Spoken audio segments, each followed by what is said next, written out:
नमस्कार, मी कमलेश तुकाराम सावंत. गायतोंडे इस गायतोंडे ने चप्पल से जी कर रहा है मारने के, लेकिन नाईस परफॉर्मन्स. म्हणलं थँक्यू. म्हणजे नंतर माझ्यावर फोटो नाही काढायचे कोणीच, बायका नाही फोटो काढाय माझ्यावर, तोंडावर इन्सल्ट करून जायचे. जे गायतोंडेचं हिंदी आहे हां. ते मराठी मिश्रित हिंदी हो. आहे. याचा कॉम्प्लेक्स येत नाही तुला? आणि राजकुमार संतोषी असे आहेत की जर त्यांनी नॅरेट केलं तर तुमचा फक्त त्या सिनेमात फोटो जरी असेल तरी ते तर तुम्हाला असं वाटतं तुम्हीच हिरो आहात. असे उत्तम नॅरेट करतात. वडील गेल्यानंतर पण माझ्यावर जबाबदारी कधी आली नाही. पण तुला असं वाटलं नाही आपण एकीकडे ऍक्टिंग करायला लागलो, हे खऱ्यातलं नाही, आपण कुठेतरी नोकरी करायचं जर आपलं ठरलंय हां. तर जाऊन यावं, ऍटलिस्ट करून यावं. आणि त्यानंतर मी जय श्रीराम जय श्रीराम जय श्रीराम सकाळी 6 वाजेपर्यंत मी जय श्रीराम. आणि महेश पावसकर सकाळी 6 वाजताला कमलेश झोप झाली का म्हणजे जय श्रीराम. तेव्हा अभियान बोलला मला, अच्छा बच्चन साहब, अजय देवगन सर, अक्षय कुमार, तुषार कपूर और ऐश्वर्या के साथ काम करना, इसलिए आप इतने पैसे में हा बोल रहे हो. बोले नाही नाही. जिथं व्यावसायिक किंवा कमर्शियल हे येतं, गणित येतात, तिथं मराठी माणूस खरंच मागं आहे का नाही असं असायला पाहिजे, जसं आपण आहोत. आणि मी निघून जातो. आपला प्रॉब्लेम काय होतो, आपल्याला नाही म्हणता येत नाही. तू पहिलं नाही म्हणायला शिक. पण मग असं आता लोकांना जे पैसे पण बुडवलेले आहेत. भरपूर लॉस आहे आतापर्यंत मी. हां, मला तर हाऊसिंग लोन नसता माझा. एवढं सुद्धा वृत्ती कुठून आली तुझ्याकडे काळाचोगीचं? का जो का जो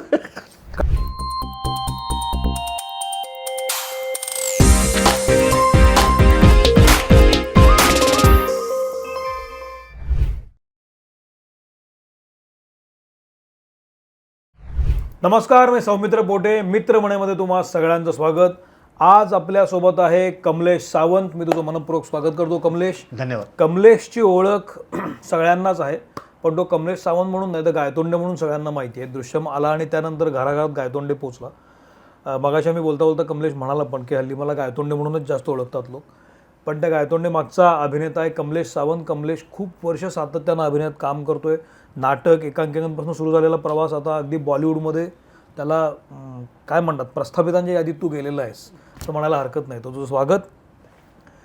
मित्रमणेमध्ये तू आवर्जून आलास, याबद्दल मी छोटीशी भेट वस्तू देऊन तुझं आधी स्वागत करतो, तुला खुश करतो आणि मग तुझ्याकडनं सगळी उत्तरं काढतो. अश्मन पेबल तर्फे हा हँड पेंटेड दिवा आहे, युनिक आहे. अरे छान, आणि मस्त. असा दिवा आणि कोणाकडे नाही. आणि हा पेबल आहे तो ओरिजिनल आहे. हो, छान आहे. नेत्रा इन्स्टंट मिल तर्फे ही अरे एक भेट. इन्स्टंट मिल आहे, एका वाफेवर होतं, सगळे महाराष्ट्रीय पदार्थ आहेत आणि पटकन तयार होतात, आवडतील. याच्यात काही प्रिझर्वेटिव्ह नाही आहेत आणि व्हॅक्यूम पॅक्ड असल्यामुळं टिकतात खूप. अरे हो. आणि अर्क ऑइल्स तर्फे ही कोल्ड प्रेस्ड ऑइल्स आहेत, अरे वा. लाकडी घाणा पद्धतीने तयार केलेली, जेवणात वापरायची, ती सुद्धा तू वापरू शकतोस घरी. धन्यवाद. सो अर्क, नेत्रा आणि अश्मनचे प्रोडक्ट्स तुम्हाला हवे असतील तर तुम्ही डिस्क्रिप्शन बॉक्समध्ये जाऊ शकता. आणि शिवाय आत्ता मी हे देताना त्यांचे कॉन्टॅक्ट डिटेल्स स्क्रीनवर आले असतील, तुम्ही जरूर ऑर्डर करा. आम्ही सुद्धा ते वापरतो आणि ऑर्डर केलेले आहेत. तर तुझं स्वागत. सुरुवात करूया. मी तुला लक्षमध्ये पाहिलं होतं आणि इतर सिनेमांमध्ये छोट्या छोट्या बघितलं होतं, तू दिसत होतास.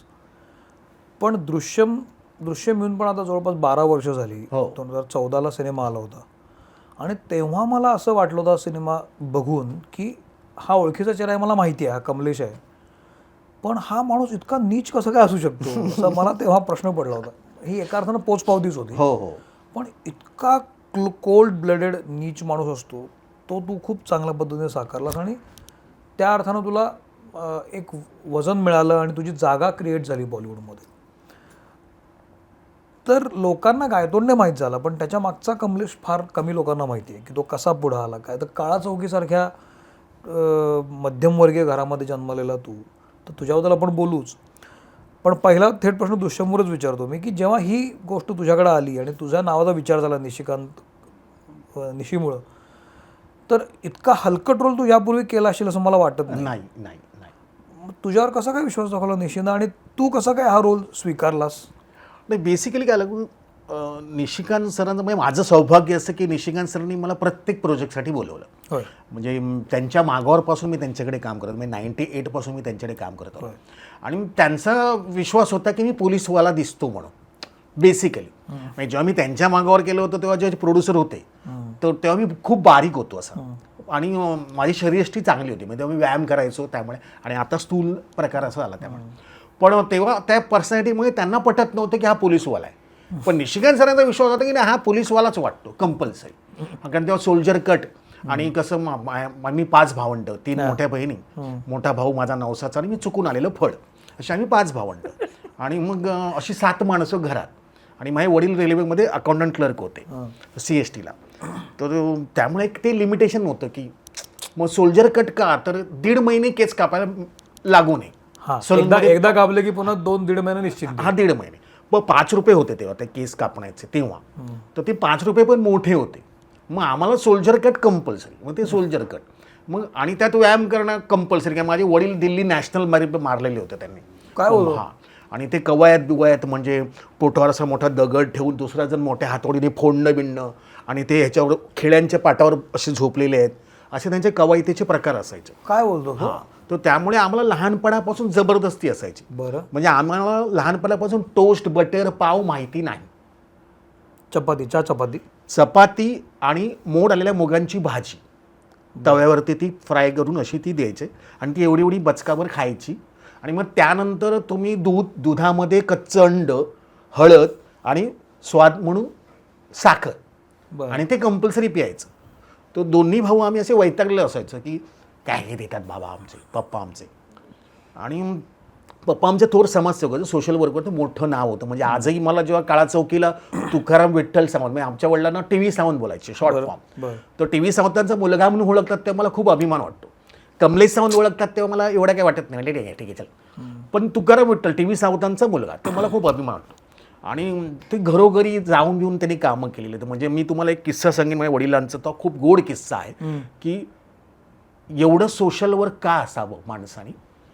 तर त्यांना तेव्हा त्यांना कॅन्सर झाला, आणि तो 3rd स्टेपला झाला.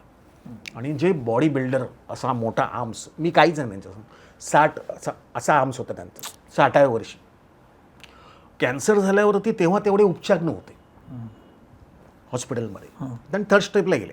तर ते एवढे बारीक झाले होते, म्हणजे सापळा झाला होता कम्प्लीट, ताकद नव्हती. आणि मग 4 दिवसानंतर ते एक्सपायर झाले. पण 4 दिवसाआधी एक माणूस आला, त्यांनी रिक्वेस्ट केली की तुम्ही चला, तुम्ही शब्द टाकलात, मी तुम्हाला टॅक्सीने नेतो, भारत माताची इथे बिल्डिंग आहे, तिला लिफ्ट नाही आहे, मी तुम्हाला उचलून नेतो, फक्त तुम्ही शब्द टाकलात की माझ्या मुलाला गव्हर्नमेंटमध्ये हे मिळेल, नोकरी मिळेल. हा माणूस गेला, त्यांचं काम केलं, त्यांनी टॅक्सीने आणलं, आणि 4 दिवसांत ते एक्सपायर झाले. तर म्हटलं एवढं मला तर नाही जमणार, खरी गोष्ट आहे, जे माझ्या वडिलांनी केलं. आणि माझी आई तर अशी निशब्द होती, कोण हा माणूस, कोणाबरोबर मी लग्न केलं आहे, अरे बापरे, का हा कुठे जातोय, काय करतोय, सापळा झालाय, आणि हा सापळा गेला तिथे समाजसेवा करायला, एवढी काय समाजसेवा. मग मी माझ्या आईची पण बाजू बघितलेली, कारण मला लहानपणापासून सवय अशी होती की मी शेंडेबळ असल्यामुळे मला आईच्या पायावर पाय ठेवून झोपायची सवय होती. आणि माझे वडील कामावरून आल्यानंतर ते जे समाजसेवा करायला जायचे, आणि आई माझी जुन्या वळणाची होती, त्यामुळे ती जेवायची नाही. आणि आमच्या चाळीत सकाळी 3:30ला पाणी यायचं, सार्वजनिक नळ, आणि 7ला ते जायचं सकाळी. तर त्या दरम्यान पाणी भरायचं 7 माणसांचं, रोज पहाटे उठून. 3 बहिणी छोट्या होत्या, मी एकदम शेंडेपळ छोटंसं असं. आणि मग रात्री 1:30 वाजता कधीतरी माझे वडील यायचे, पप्पा यायचे, मग आई उठायची, तेव्हा मी जागा व्हायचो, कारण माझा पाय निघायचा, मग मी उठायचो. मग बघायचो तर आई जेवण गरम करायची, त्यांना वाढायची, नंतर स्वतः खायची, आणि मग परत ती येऊन झोपायची, मग मी परत पाय ठेवून झोपायचो. तर पुन्हा पाणी, पुन्हा पाणी यायचं, मग ती उठायची, आणि मला मग तेवढीच झोप असायची, तेवढीच की. आणि मग ती आताही तसाच प्रॉब्लेम माझा, आताही मी किती दमलो असलो, थकलो असलो, तरी मला तेवढीच झोप आहे. पण मी शूटिंगला झोपत नाही, व्हॅनिटीमध्ये जागा असली तरी मी झोपत नाही, कारण मला ती सवय येत नाही. मग मला ती 1-1.5 तासाची झोप मिळाली भरपूर ओके आहे, मला ती झोप ओके असते, कारण मला तेवढीच झोप येते. आणि माझा प्रॉब्लेम असा आहे की मी 40 जन्मल्यापासून मला पहिल्यापासून लहानपणापासून अशी खूप वाईट स्वप्न पडतात. जसे की मग काही मला कावळा उचलून घेऊन गेला, काही स्वप्न पडतात, मी जाबडायचो. रात्री 3:30 मिनिटांना ओरडायचो मी, अख्ख्या चाळीला पाठांतर झालं होते. हा कोण ओरडला? तर कमलेश सावंत ओरडला. 2 मजली चाळ होती आमची. त्यामुळे त्यांना पटकन लक्षात येतं की हा 3:30 वाजता जो ओरडलाय तो कमलेश सावंत ओरडलेला आहे. आणि मी जाबडायचो. तर आजही तीच परिस्थिती आहे. जर मला स्वप्न पडलं तर जी मला 3:45 वाजता झोप येते ती पण मोडते माझी झोप. मग मी नंतर नाही झोप. पण तुला आताही अशीच स्वप्न पडतात माहीत नाही काही असतं माझं. म्हणजे आता मध्यंतरी मी सिनेमा केला होता आणि कोकणातला सिनेमा होता तो. कोकणात मी रात्री 1:30 वाजता मधुरा वेलणकर मॅडम होत्या माझ्यासोबत. आम्ही धाब्यावरती जेवण बिवण केलं आणि आम्ही त्या हॉटेलवरती गेलो आणि मस्त छान कोकणातलं ते रिसॉर्ट होतं. मला त्या वेटरने रिसीव्ह केलं आतमध्ये घेतमध्ये आणि संजय मोने सर रूम पार्टनर होते माझे. पण ते 2 दिवसांनी नव्हता. अच्छा. आता मी एकटाच होतो आणि ते हॉटेल खूप छान होतं रिसॉर्ट.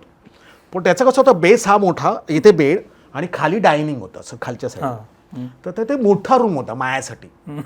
आणि मी माया घरी जेव्हा मी एकटाच सोबत माझी मिसेस तेव्हा एअर होस्टेस होती आणि मिसेस आणि मीच होतो तेव्हा. मुलगी तेव्हा झाली नव्हती. 2 वर्षांना मुलगी आली.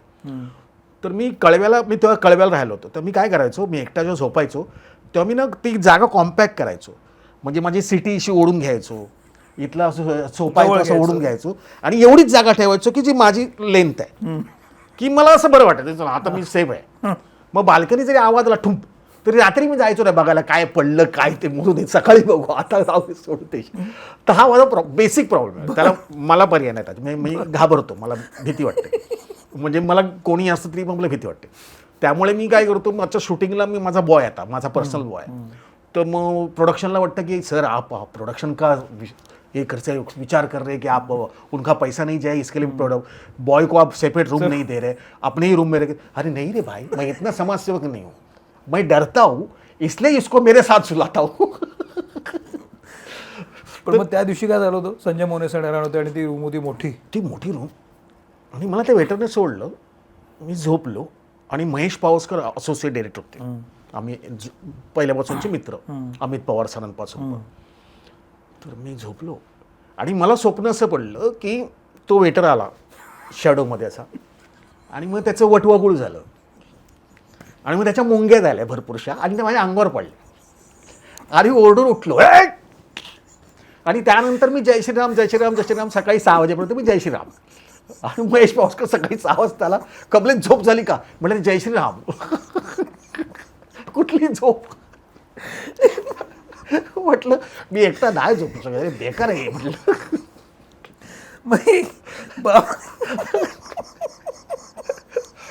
तर हा प्रॉब्लेम आहे. आणि हे माझ्या मिसेसला माहिती आहे.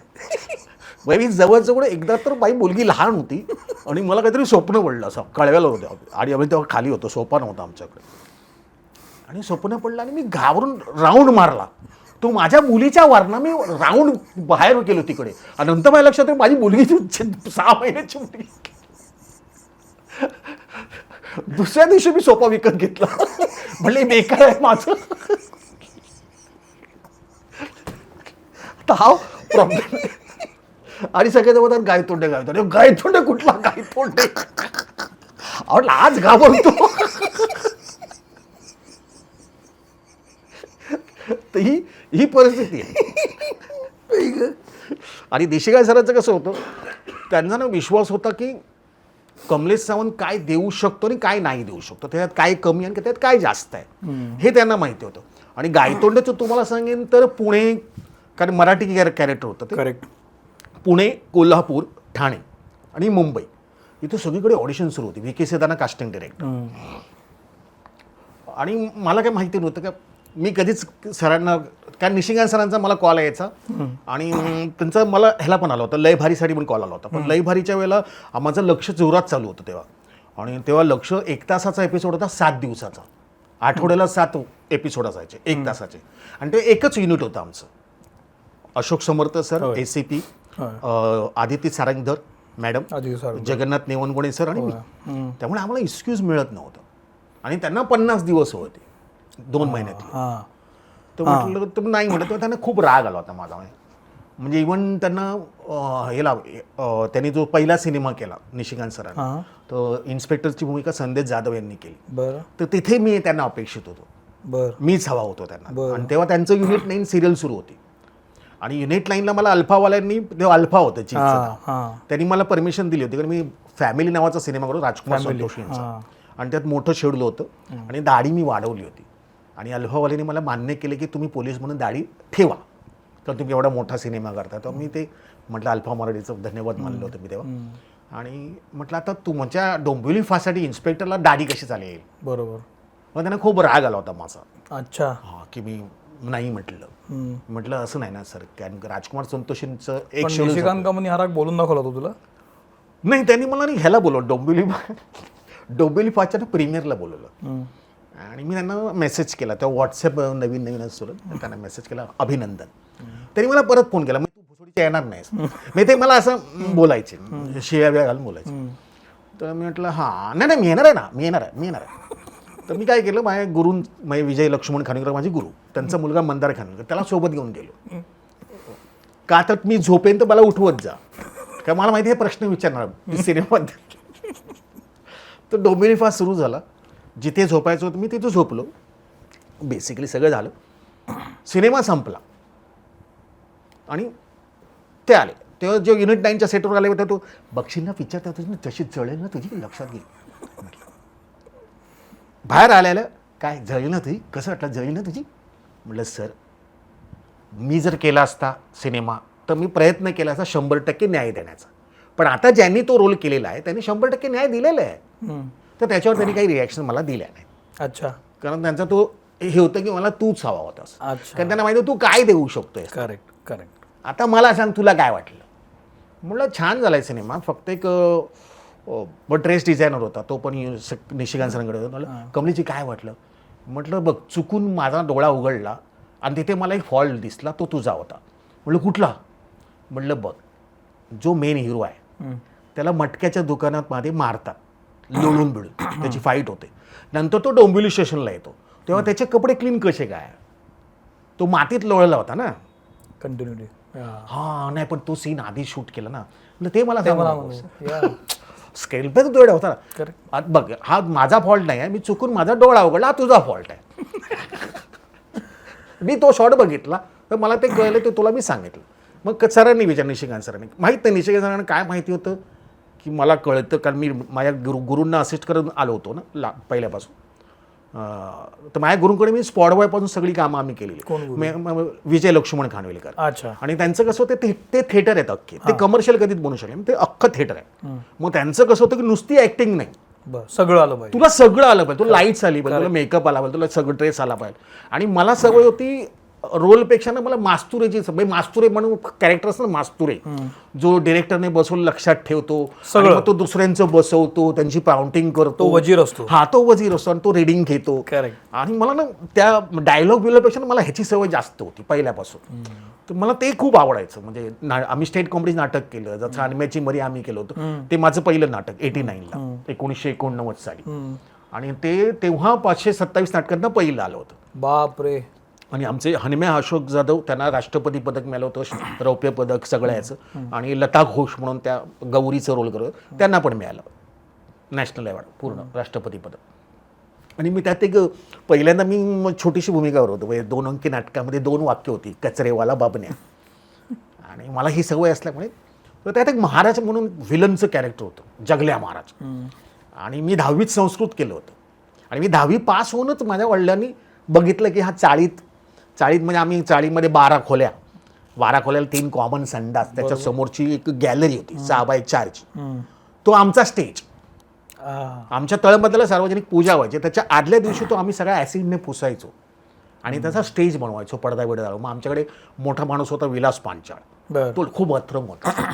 म्हणजे एवढा अत्रंग होता की जो अत्रंगपणा आमच्यात आता आलेला आहे. अच्छा. तर तो काही ना काहीतरी बसवायचा. जसं टी व्हीवरती नुक्कड फेमस झालं, तर त्यांनी नुक्कड बसवलं. मग त्याने एकदा मला म्हणलं, कमळे हे ऐक. आणि तेव्हा मला मिमिक्रीची आवड होती, मी आवाज करत होता, शत्रुघ्न सिन्हाचा आवाज काढ, हे काढ, का ते चाळीत सगळं चालाय ना त्या गोष्टी सगळ्या, विविध गुणदर्शन. हां, मग बेर्डे दादा, त्यांचा आवाज काढणं. आणि मग त्यांनी म्हटलं की रामदास पाध्ये आणि बावल्या, तर तू अर्धवट राव. आणि मी रामदास पाध्ये. अच्छा. तर मग मला कॅसेट ऐकवली त्या रामदास पाध्यांचं. अरे वा, बऱ्याच दिवसांनी भेटलाय, खूपच जाडे झालेले दिसताय. हो रे. तर त्या पद्धतीचं ते त्यांनी माझ्याकडनं करून घेतलं होतं आणि आम्ही ते करायचो. आणि मग नंतर दुसऱ्या चाळीत पण काय प्रोग्राम असायचा, हा त्यांचे कॉन्ट्रॅक्ट शो घ्यायचा विलास पंचाळ, बरं. आणि मग तिथे आम्ही जायचो. मग तेव्हापासून काय आलं की ती भीती चेपली गेली, आम्ही कुठेही काही करू शकतो. आणि बेसिकली आमच्या काळा चौकीचा स्वभाव आहे, आमच्या एरियाचा स्वभाव आहे नॉर्मली. आता नॉर्मली सामान्य माणूस जरी तुमचा कधी तुमची टेर खेचेल आणि भंकस करून जाईल तुम्हाला कळणार पण सांगता नाही. येत नाही. आणि आम्हाला तिथला स्वभाव असा आहे की आम्ही मारामारी लावून देतो. बारी तुला असं बोललं बायचं आणि मजा घेतो, ती मारामारी सोडवत नाही. तर हे बेकार गुण आमच्यात तिथून आलेले आहेत. म्हणजे समजा बेकारच गुण आहेत, त्याचे काही चांगले गुण नाहीत. पण मस्करीचा स्वभाव जो आहे आणि मग ते म्हणतात ना की हजरजबाबीपणा म्हणतात, तो तिथूनच आला काळ चौकीवरनं. कारण तिथे आम्हाला अलर्ट राहावंच लागायचं, असं होतं. करेक्ट. आणि आमच्याकडे सुरुवातच शिव्यांनी होते. आमच्याकडे म्हणजे मी कमळ्या आहे, कमलेश नाही, मला कमलेश कोण कधी बोलत नाही. मी कमळ्या आहे, काळ्या आहे, किंवा बहिणीची शिवी आहे, किंवा जास्त घट्ट मैत्री असेल तर आईवरनं पहिली शिवी. पण कमळ्या बिमळ्या आमच्याकडे काही संबंध नाही, नावांचा काहीच संबंध नाही. ते तुम्ही फक्त पाळण्यात घालताना ठेवलं तेवढंच नाव, तोपर्यंत आमच्या एरियात असं काही. पण या सगळ्यामध्ये तुझा जो एक काय म्हणतात त्याला, सर्व गुण संपन्न झाला तू, तुला नाटकातलं सगळं करायला लागलं आणि मग आपल्याला सगळीकडे लक्ष असतं आपलं. कट टू निशिकांत कामत यांचा तू जेव्हा डोंबिवली फर्स्ट बघितला आणि त्याला ते सांगितलंस, मग निशीचं काय म्हणणं होतं? निशीनं विचारलं तू त्यांना काय सांगितलंस? मग त्यांनी मला विचारलं काय वाटलं तुला. म्हटलं बघा, पूर्ण सिनेमा ओके चला. ॲक्च्युली पूर्ण सिनेमा पाहायला मी झोपलो होतो थोडं, पण आपण कसं खरं बोलला ना. तर मी त्यांना म्हटलं एंडला जे तुम्ही इन्स्पेक्टरला जी सोलोरुकी दिलेली आहेत, तर पूर्ण सिनेमा तुम्ही कमर्शियल लेवलला शूट केलात, कमर्शियल पॉईंट ऑफ व्ह्यूने जातोय सिनेमा अख्खा. कारण तो एक ब्रेक थ्रू होता मराठीमध्ये, की अशा पद्धतीत जी DOPनी काही लाईट्समध्ये थोडीफार, म्हणजे तेव्हा मला कळत होतं म्हणून मी बोललो, असं नाही मला कळत नव्हतं. कारण मी असिस्ट करून आले, स्पॉट बॉयपासून काम केलं होतं माझ्या गुरूंकडे, तर मला माहीत होतं की लाईट्स. करेक्ट. तर तिथे त्यांनी लिबर्टी घेतली संजय सरांनी, असं स्पष्ट बोलले सॉरी, पण तेव्हा जे मला वाटलं कळलं तेवढं मी बोललो. पण तुम्ही ती सोलोरुकी तिथे प्रायोगिकता का साचली, म्हणजे ते कॅमेऱ्यात बोलून संदेश जाधव का बोलतोय, करेक्ट. तो कमर्शियल पॉईंट ऑफ व्ह्यू का नाही आला. करेक्ट. जर अख्खा सिनेमा अख्खा चालला आणि मोठी सोलोरुकी आहे ती, त्याच्यामध्ये क्लायमॅक्स आहे, मग ती कॅमेऱ्यात बघून का तुम्ही ती. मला वाटलं होतं का मला यार काहीतरी, मला तेव्हा वाटलं होतं की हे चुकीचं आहे, बरोबर बोललास तू. आणि त्यांना ते पटलं. आणि मग त्यानंतर पुढे जेव्हा मला प्रत्येक प्रोजेक्टला त्यांनी बोलवलं आणि ते विचारायचे मला, जसं फोर्स आम्ही 1 केला तेव्हा चालू असताना एक त्यांनी राऊंड ट्रॉली शॉट लावला होता. मी जॉन सरांनी इन्स्ट्रक्शन देतो आणि तो 1 सीन 1 शॉट होता. आणि कसं वाटतं ते त्यांनी मला विचारायची गरज नव्हती, कारण Nishikant Kamat sir is a great man. Correct. पण ते विचारतं कसं वाटतं का म्हटलं चांगलं वाटतं, मस्त वाटतं, 1 सीन 1 शॉट मस्त.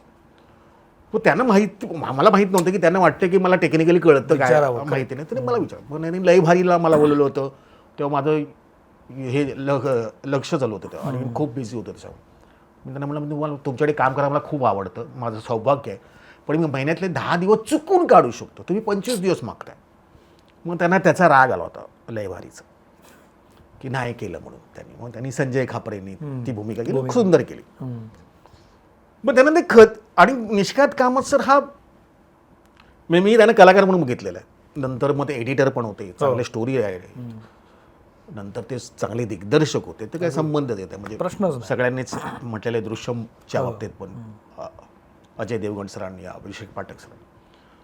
तर मग लय भारीच्या वेळेला मग त्यांनी एक काहीतरी म्युझिक लॉन्च होतं संजय जाधवांच्या सरांच्या एका पिक्चर सिनेमाचं, आणि त्यात खूप गर्दी होती. म्हणजे एवढी गर्दी होती त्या मिनी थिएटरमध्ये की अंकुश चौधरी बिधरी सारखे उभे होते पाठीमागे.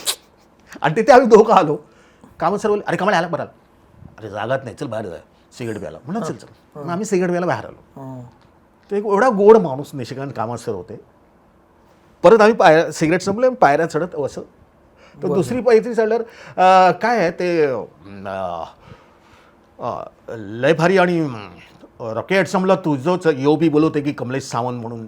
पण मी म्हटलं फोर्सला तू जॉनवर होतास, परत मग ते नको म्हणून मी ते रॉकी अँडसममध्ये म्हटलं सर जाऊ दे, नका कल्पेश कर. मी केलं असतं तर मी 100% देण्याचा प्रयत्न केला असता. जे मला मिळणार ते मी करणार, जे मला नाही मिळणार ते मी नाही करणार, एवढं सिम्पल आहे सर. तर तुम्ही टेन्शन घेऊ नका. पण हे जे कन्फेस करणं जे आहे एवढ्या मोठ्या माणसाने, कारण ते त्या लेवलला सर होते, पण त्यांना ते आठवत होतं की कुठेतरी की मी रॉकी अँडसमला तुला नाही घेतलं, तुझीच वाच्यता होती, पण तू फोर्सला जॉन बरोबर होता म्हणून परत रिपीट नको म्हणून असं तसं काही नाही. काय लय भरीला मी नाही म्हटलं होतं, त्यामुळे त्यांनी संजय खापरेंना रिपीट केलं होतं रॉकी अँडसम. मग ते असं ते थोडंसं असं खूप गोड माणसं लव्ह अँड हेट रिलेशनशिप. हां, तर अशी आयुष्यात माणसं मिळणं म्हणजे जसं माझे गुरु, त्यांच्यामुळे मी आज जे काही करतो ते त्यांच्यामुळे करतोय, हे त्यांचं श्रेय आहे. कारण त्यांनी जे काही शिकवलं ते कमर्शियल नव्हते, आजही नाही आहेत ते त्या लेवलला होते. मग त्या लेवलला आम्हाला खूप आवडत होतं. म्हणजे मी चहा दिलाय कोणाला. बऱ्याचदा काय होतं ना कमलेश, आपण जेव्हा अशा प्रायोगिक नाट्यसंस्थेतनं वर येतो किंवा असं एकांकिका करत करत पुढे येतो आणि आपले गुरु जेव्हा प्रायोगिकच राहतात तेव्हा त्यांचा खूप मोठा प्रभाव आपल्यावर असतो. आणि बऱ्याच विद्यार्थ्यांची शिष्यांची अवस्था अशी होती की ते पण प्रायोगिकपुरतेच राहायला लागतात. ती जी स्विच ओव्हर होणं आहे की कुठं कमर्शियल व्हायचं आणि कुठं प्रायोगिक व्हायचं ते बऱ्याच लोकांना समजत नाही. तुला ते कसं साध्य झालं? ते मला पहिली गोष्ट ना, माझं खूप नशीब चांगलं आहे असं मला लागलं, टचवूड. कारण माझा कुठल्याच प्रोडक्शनला फोटो नाही. म्हणजे माझा पहिला सिनेमा खाकी, राजकुमार संतोषी, बरोबर, त्यांच्याकडेही फोटो नाही माझा. मी फोटो सेशनच नाही करावं लागलं मला. म्हणजे मी हा मोठेपणा नाही सांगत आहे. कशी कामं आले तुझ्याकडं? हे माझं नशीब असं आहे की आपले सिनियर कलाकार सुशांत शेलार, हा आमचा एकत्र ग्रुप होता. आम्ही एकाच एरियातले, तो लोअर परेल, मी काळा चौकी, मग सुशील देशमुख, सुशील इनामदार, हे सगळे आम्ही एकत्र, अजय जाधव, आमचा सगळा एकटाच होता. आणि ॲडिक्ट मुंबई नावाचा सुशील देशमुखने काढलेला, आता सुशील देशमुख नाही आहेत, त्याने एक ॲडिक्ट मुंबई नावाचं एक संस्था निर्माण केली आणि तो एकांकिका स्पर्धेमध्ये भाग घ्यायचा, इकडे तिकडे. तर त्याच्यावर आम्ही पण जायचो, एकांकिका स्पर्धेत भाग घ्यायचो. ते आमची तेव्हा ओळख झाली सुशांत शेलार आणि मी. मग सुशांत शेलारचं कसं होतं, सुशांत शेलारचे वडील ते मोठं प्रस्त होतं तिथलं. म्हणजे सुशांत शेलार काहीच नाही लोअर परेलला, आणि सुशांत शेलारची आई नाटक बेस होता सुशांत शेलार. आणि मी जेव्हा लहानपणी तिथे लोअर परेलला जायचो तेव्हा सुशांत एकटाच आहे, एकुलता एक. आणि मग त्याची आई खूप गोड, खूप गोड. म्हणजे रात्री 1:30 वाजता असं चहावी करून, तुम्ही नाटकवाले आता तुम्हाला चहा लागतो, तर रात्री 1:30 वाजता पण तिने बाईने जेवण देऊन करून दिलेलं आहे आम्हाला. तर त्यामुळे ते एक प्रेमळ गोष्ट आहे त्याच्या, म्हणजे त्याचं नशीब चांगलं आहे सुशांतचं. आणि सुशांतमध्ये तो स्वभाव कुठला नाही सांगायला नको. तर ते मामा माझ्यावर खूपच होते. म्हणजे जेव्हा नंतर त्यांना डायबिटीज होतं आणि मग ते हॉस्पिटलला ॲडमिट होते आणि मग सुशांतला वेळ मिळायचा नाही, त्याला शूटिंगला जायचं असेल तर तो मला बोलवायचा हक्काने. तर मी जायचो. मी त्याला म्हटलं माझं 4 पर्यंत लिमिट आहे, बरोबर, सकाळी. तोपर्यंत तू झोपून घे, कारण तुला उद्या शूटिंगला जायचं, बरोबर. मग मी नंतर झोपणार, कारण 4ला मी झोपतोच. बरं. मग मी सकाळी 7ला मी उठेन, तेव्हा तू शूटिंगला निघून जा. पण हा एकुलता एक असल्यामुळे ते बॉम्बे हॉस्पिटलला ॲडमिट होते, तर त्यांनी कूस बदलली तरी हा उठायचा पटकन, कारण तेवढं ते नातं होतं त्या दोघांचं, मुलांचं वडील. तर मी म्हणाले झोप ना, मी जागा आहे ना 4 वाजेपर्यंत. आणि मी 4ला मग मी झोपून जायचो बेडवरती. मग सुशांत सकाळी निघून जायचं. तर ते असं एक रिलेशन माउंडिंग होतं आमचं सुशांतचं आणि माझं. आणि मग सुशांतचा एकदा फोन आला, तो तेव्हा मुकुल अभ्यंकर सर होते डिरेक्टर, खूप गोड डिरेक्टर, जर्मनीवरून प्रशिक्षण घेऊन आले होते ते. फोन आला, गुब्बारे नावाचे सिरियल होते, गुब्बारे 1 तासाच्या स्टोरीज असायच्या त्याच्यामध्ये. तर त्याच्यामध्ये दिलीप प्रभावळकर सर होते आणि देवेन वर्मा होते, आणि त्यांचा पॉईंट ऑफ व्ह्यू लावला. तर मला सुशांत बोललं, कवळ्या असा रोल आहे रेल्वे पोलीसचा, तर तू येशील का? म्हणजे ते काळा चौकीला पडून होतो आम्ही, पडीक होतो, येतं नाही त्याच्यात काय. मी गेलो शूटिंगला, म्हटलं एकच डायलॉग आहे, म्हटलं हा नो प्रॉब्लेम. मग रेल्वे पोलीसचा ड्रेस घेतला, बसलो. तर त्यांनी पॉईंट ऑफ व्ह्यू लावला होता मुकुल अभ्यंकर, आणि मी रिहर्सलला 2 लुक दिले.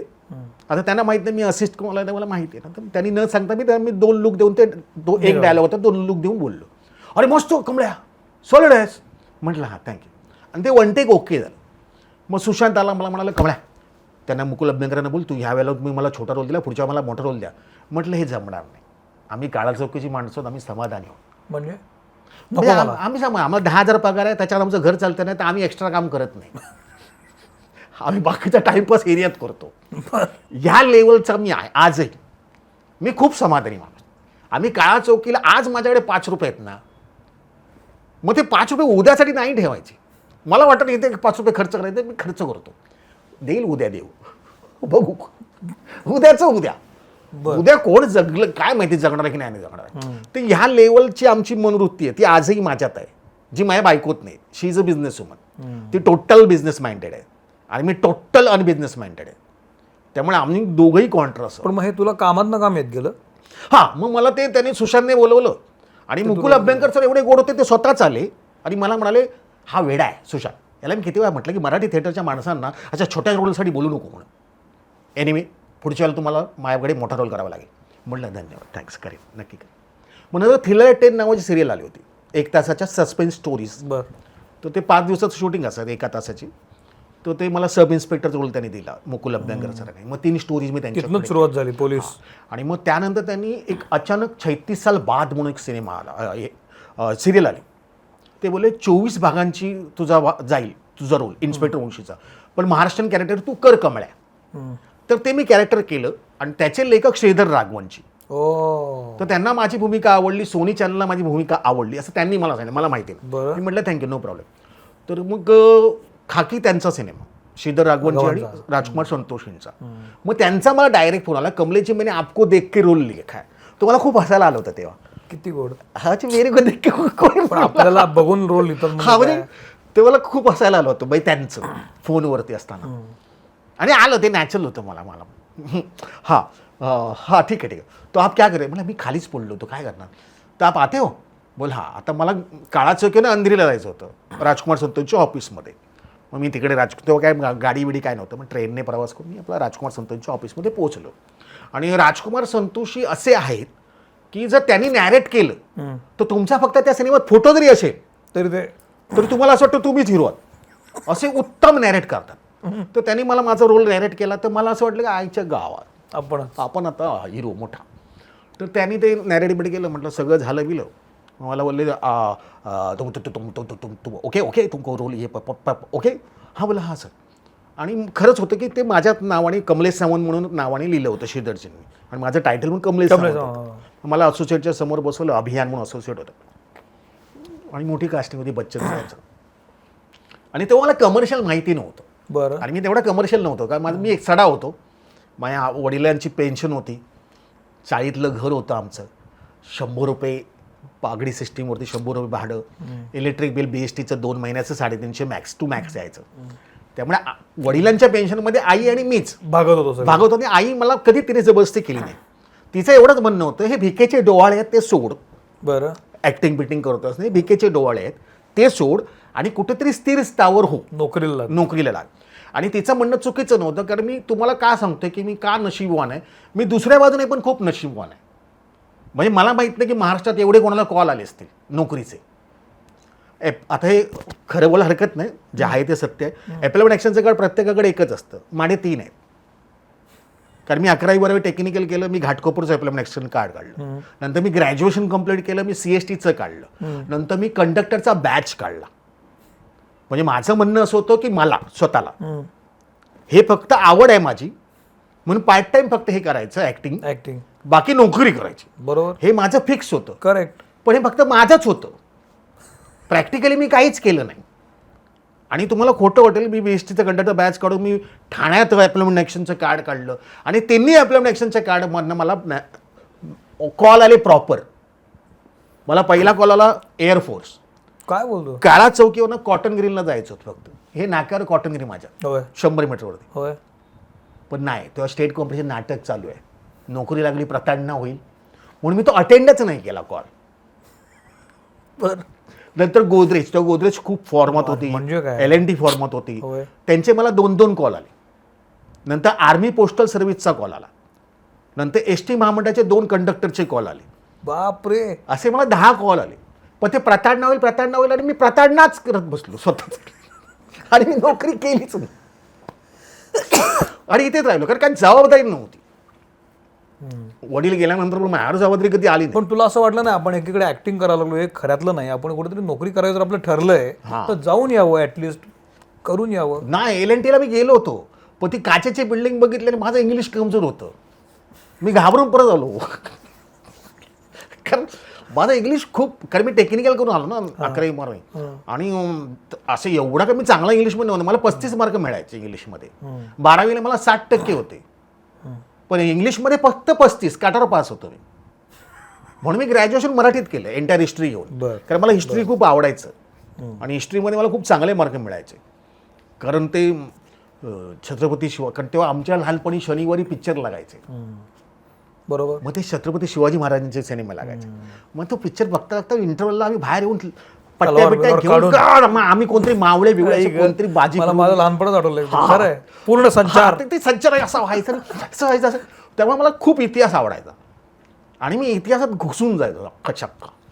मग मी एंटायर हिस्ट्री जेव्हा घेतलं तेव्हा मी शाहिस्तेखानाची बोटं का तोडली होती, तो शाहिस्तेखान का आला आणि बोटं तोडल्यानंतर तो कुठे गेला हेही उत्तर लिहायचो. 12ची पुरवणी असायची, त्याला मी 12 पुरवण्या लावायचो. एवढं लिखाण करायचं. मग आवडायचं तुला. आम्हाला हिस्ट्री खूप आवडाय म्हणून मी ते ग्रॅज्युएशनला एंटायर पण हिस्ट्री. मग हे जेव्हा तू इथं ऍक्टिंग करायचं ठरवलंस आणि जसं तुला ऍक्टिंग यायला लागली तेव्हा अदरवाईज घरी तू काहीच करत नव्हतास, नुसतं टाइमपास. काही नाही फक्त एरिया. सगळ्या आया होत्या माझ्या काळा चौकीला. बरोबर. म्हणजे मी काळा चौकी एवढी प्रेमळ आहे आणि एवढा मी एक माझ्या वडिलांमुळे आणि माझ्या स्वभावानुसार, कारण वडिलांचा स्वभाव माझ्यावरती असला, कारण वडिलांचा प्रत्येक ठिकाणी जाऊन काय आई तुझा काय प्रॉब्लेम आहे अशा ह्या लेवलला. तर भटचाईत माझी आई आहे, पत्राचाईत माझी आई आहे, माझ्या मित्राची आई ती माझी आई आहे. मग तिच्या घरी आम्ही असे होतो काळा चौकीला. माझ्या कोणाच्याही घरात जायचं. काय गेले मुगाची भाजी मग दे ना, मग आम्ही चपाती ह्या लेवलला आम्ही त्या लेवलला काळा चौकीला आहोत. हे सगळं चालू असताना तुझं हे काम चालू होतं हो. सगळं सिनेमातलं. त्यातनं तू हळूहळू दिसायला लागला होता. हो. पण ह्याचं कारण म्हणजे हिंदीत येण्याचं कारण सुशांत शेलार. सुशांत शेलार. कारण त्याने जर मला गुब्बारेला बोलवलं नसतं आणि मी ते केलं नसतं तर मग अचानक 36 साल बाद connect झालं आलं नसतं. नसतं. आणि मग ते खाकी सिनेमा जो पहिला मिळालाय मला तो मिळाला नसता. म्हणजे एवढं पण झालं होतं की मला पैसे ठरवता मला माहीत नव्हतं कमर्शियल काय आहे ते. तर त्याने म्हटलं की इतना मिळेगा, कारण खूप कमी पैसे त्यांनी मला पॅकेज दिलं होतं तेव्हा. आणि राजींकडे कसं राजी स्वतः सांगतात मेरा सिनेमा करा तो दुसरा सिनेमा मतले, कारण त्यांचं असं फिक्स नसतं. म्हणजे मी जवळजवळ 75 डेज काम केलं अरे बापरे. खाकीला. म्हणजे प्रसन्न केतकरांचं एक वाक्य आहे, गाडी किसको चलाते मेरे को आती है. मग त्याचा पासिंग शॉट आहे आणि त्याचा मर्डर आहे. अजय देवगण त्याला मारतात लोणावळ्याच्या तिकडे. बस. पण त्याने पण 75 दिवस काम केले. काय सांगतो एवढं. 75 डेज. कारण राज्य आहेत. फुरसत निवांत निवांत. म्हणजे आम्ही पुण्यात म्हणजे 4:30चा wake up call with wake up tea. 6 वाजता आम्हाला व्हॅनिटीत टाकायचे, कपडे घाला, सीन माहिती नाही, असिस्टंटकडे सीन नाही, राज्य बताएंगे. पण मग यातून तुला किती कमर्शियल किती पैसे मिळाले होते. मला 75 डेचे 45,000 मिळाले तेव्हा. अरे बापरे. तेव्हा अभियान बोलला मला, अच्छा बच्चन साहब, अजय देवगन सर, अक्षय कुमार, तुषार कपूर और ऐश्वर्या के साथ काम करना इसलिए आप इतने पैसे में हाँ बोल रहे हो. बोला नहीं मिसअंडरस्टैंडिंग है. मुझे अभी तक ना ये कमर्शियल मालूम नहीं है. फिल्म फॉर्मेट में पहली बार कर रहा हूँ. इसके पहले मैंने मराठी फिल्म भी नहीं की है, तो इसका कमर्शियल मुझे पता नहीं है. जब पता चलेगा ना तो मैं मांगूंगा हक से. क्या बात है. बाकी इनके साथ काम करना इसका मेरा कुछ फर्क नहीं पड़ता है. मैं काम कर रहा हूँ बस. पण तुला खरंच फरक पडत नव्हता. मी लालबाग काळा चौकी ना होय ना. आमच्या होय ना. पण अमिताभ बच्चन, ऐश्वर्या राय, अजय देवगण काय फरक आमचा काळा चौकी स्वभाव असं आम्हाला कोणी सांगितलं नसं हा सॉलिड आहे, अच्छा सॉलिड आहे, आला मोठा शहाणा. हां. मग आमचं मग ते होतं डोक्यात की अच्छा शाण आहे, हां बघूया ठीक आहे. तर ह्या लेवलने आल्यामुळे ना आम्हाला नाही प्रॉब्लेम. म्हणजे जसं काय तिथे माहोल होतं, पण बच्चन साहेब स्वतः काही माहोल तयार करत नाही, बाकीचे असिस्टंट डिरेक्टर्स माहोल तयार करतात. जेव्हा माझा पहिला शॉट होता खाकीचा, तो प्रशांत म्हणून असोसिएट होता, तो आला, कमलेश अमिताभ बच्चन साहब के साथ आपका और डायलॉग है आपको, तू कैसा फील हो रहा है. हाँ देखते ना करते ना. तो अजून इगो, तो काळा सगळं इगो जागा. एक तर गाडीतनं येताना ते पुण्यातनं ते गाडीमध्ये लेक्चर सुरू, मी पाठी झोपलो. सर आगे बैठे, आपका प्रोटोकॉल, कलाकार आगे बैठता है प्रोटोकॉल के हिसाब से. मला 4:30 बजे उठा, चल चुप. मग मी पाठी झोपलो छानपैकी बॅक साईडला, जिथे बॉय बी बसतात तिथे कॉलेजमध्ये. आणि मी ऐकत होतो. मात्र तो डी संतोष आणि प्रसन्न केतकरला ते बच्चन साहेबांबद्दल प्रशांत सांगतोय, बरं. तो असं वाढून चढून सांगवते काय. त्या आधीच मग डोक्यात गेलो होतं काय. तर आम्हाला लहानपणापासून सुपरस्टार कोण माझ्या घरात, तर मला बच्चन साहेब होते. बरोबर. मग माझ्यासाठी बच्चन साहेब. आणि पहिल्यांदाच काम मला बच्चन साहेबांसोबत मिळालेलं आहे. मग आम्ही सेटवर आलो. मग DPG म्हणून धरम यांचे खास आहेत माणूस राजकुमार संतोष, त्यांनी ओळख करून दिली, कमलेश सावंत ये रोल कर रहा. हाय हाय नमस्कार नमस्कार नमस्कार. मग पहिला सीन हा असा बोलल्यावर अजून इगो जागा झाला. 1 टेक ओके झाला. हाँ कमलेश कैसे फील हो. बोला उसमें क्या है, हमारे मराठी के सुपरस्टार विक्रम गोखले जी के साथ मैंने काम किया होता और सीन क्या होता, तो जो फील आता है वही फील आया मुझे, बाकी कुछ नहीं. हाँ वो तुम्हारे लिए होगा. व आपल्याला तेव्हा आपले मराठीतले सरस कोण होते विक्रम गोखले सर. मी त्यांचं नाव घेऊन त्याला बोललो, कारण तो खूपच करायला लागला मग आपलं होतं ना कुठेतरी. म्हणलं विक्रम जी के साथ मुझे काम करने का चांस मिलता और मैं ऐसे सीन देता तो जो फील होगा ना वही फील मुझे इनके साथ करने मिला. पण हे लोकांना सांगणं एक झालं, पण ज्याला आपण सुपरस्टार लहानपणापासून बघतो तो समोर तुझ्या आहे रे. हां. हे भल्या भल्यानं नशिबात नसतं. तुला आतून असं काहीच काय म्हणतात त्याला, याला कारण तो प्रशांत होता. त्यांना आधीच तुझं मारलं. त्याने जे वाढून चढून बच्चन साहेबांचा जे माहोल तयार केला होता, म्हणजे मी झोपलो होतो पाठीमागे, तर मी तिथे माझ्या डोक्यात ना ते काळा चौकीप्रमाणे ते डोक्यात फिट झालं. म्हणून तर माझ्यासाठी सुपरस्टार आहे, ओके बच्चन साहेब आहेत सुपरस्टार, पण किती हा मग एवढं का तुम्ही हे करताय, बाबुल बुवा तुम्ही करताय, ते करत नाही. त्यांनी नमस्कार केला मला, मी नमस्कार केला त्यांना. या सगळ्यामध्ये तू अनेक हिंदी सिनेमे त्यानंतर केले. ते आता मी नावं घेत नाही कारण ते सगळं गुगलवर आहे. हो हो, लोकांना गुगलवर सगळं नाही सापडेल. तो माझं नशीब चांगलं होतं. माझा लक असा आहे की म्हणजे मला ज्यांनी पहिल्यांदा म्हणजे राजकुमार संतोषांनी मला काम दिलं खाकीमध्ये, मग त्यांनी मला फॅमिलीला रिपीट केलं. फॅमिलीला केलं. त्यांना माझा रोल आवडला, त्यांनी मला फॅमिलीला रिपीट केलं. कमलेश भूतनाथ रिटर्नला पण आहेस ना तू? भूतनाथला रिटर्नला भूतनाथ रिटर्न एक सीन केलं. तिथं पण आहेस तू. तर त्यामुळे माझा असा आहे की अनुभव की एका डिरेक्टरकडे मी काम केलं तर मला त्याने रिपीट केलेलं आहे. तर ते टॅलेंटमुळे नाही, बेसिकली प्रोडक्शन पण आहे आणि हे पण आहे. कारण आपण असं आता काही जण पण राहते तुम्ही मराठीत हे आर्टिस्ट आहात म्हणून तुम्ही पैसे मागत नाहीत आणि पाठी लागत नाहीत असं. तर माझा स्वभाव लालबागचा असं, मी नाही मागत पैसे. तू पैसे पण मागत नाही, तू काम पण मागत नाही. मी आपलं नॉर्मल काम करतो, निघून जातो. तुम्हाला तुमचं माझं काम मी केलेलं आहे, तुम्हाला पैसे द्यायचं तुम्ही द्या, नाही तर नका देऊ. मग लग्नानंतर प्रॉब्लेम व्हायला, लग्नानंतर कसं झालं की बिझनेस वुमन आली घरात माझ्या, मग ती आणि मला पैसे कसे ठरवायचे हे आनंद जोग सरांनी शिकवलं. अरे वा, बरं. हे माझं नशीब आहे. म्हणजे आनंद जोग सर हे तुम्हाला माहिती आहे ना, जो म्हणजे nature. ओके. आम्ही युनिट 9 सिलेक्ट करत होतो. त्यांचा किस्सा निष्कांत कामत डिरेक्टर, आणि त्यांनी पायलट माझा पाहिला होता युनिट 9चा. तो युनिट 9चं पायलट कसं होतं, माझं कमलाकर तांडेल म्हणून नाव होतं त्याच्यामध्ये, आणि प्रत्येकाला सोलो त्यांनी इंट्रोडक्शन दिलं होतं. अजिंक्य देव सरांचं सोलो इंट्रोडक्शन, श्रेयस तळपतेचं सोलो, आणि माझं ब्लॅक कॉमेडी ह्युमरचं सोलो फिल्म सिटीला आम्ही शूट केलं होतं. ते असं होतं की मी नाकाबंदीमध्ये आहे इन्स्पेक्टर, मी ट्रक अडवतो, त्या ट्रकवाल्याकडे मी पैसे घेतो आणि तो ट्रक सोडतो आणि पुढच्या नाकाबंदीमध्ये त्याची कंप्लेंट करतो, आणि तो पुढच्या नाकामध्ये ट्रक पकडला जातो. म्हणजे मी सरकारी काम पण करतो आणि मी लाच पण घेतो. तर असं ते कॅरेक्टर होतं. ते ब्लॅक कॉमेडी ह्युमरच होतं, जो माझा प्लस पॉईंट आहे, जो निशिकांत सरांना कळला होता. ओके. मग ते इंट्रोडक्शन सीन खूप छान झाला होता. त्याच्यामुळे मग कमिशनरला दुसरे कास्टिंग होतं, मग त्यांचं आवडलं नाही चॅनलला, म्हणून मग त्यांना काढून, मी नाव घेत नाही, त्यांना काढून मग आनंद जोग सर आले. ठीक आहे. तर आनंद जोग आणि माझी पहिली भेट होती सरांची. ओके. आता आम्ही असे तिघं, आणि आमचं बाउंडिंग झालं होतं, श्रेयस तळपते, अजिंक्य आणि माझं, आणि आमचा सीन सुरू होता SL स्टुडिओ पोलीस स्टेशन.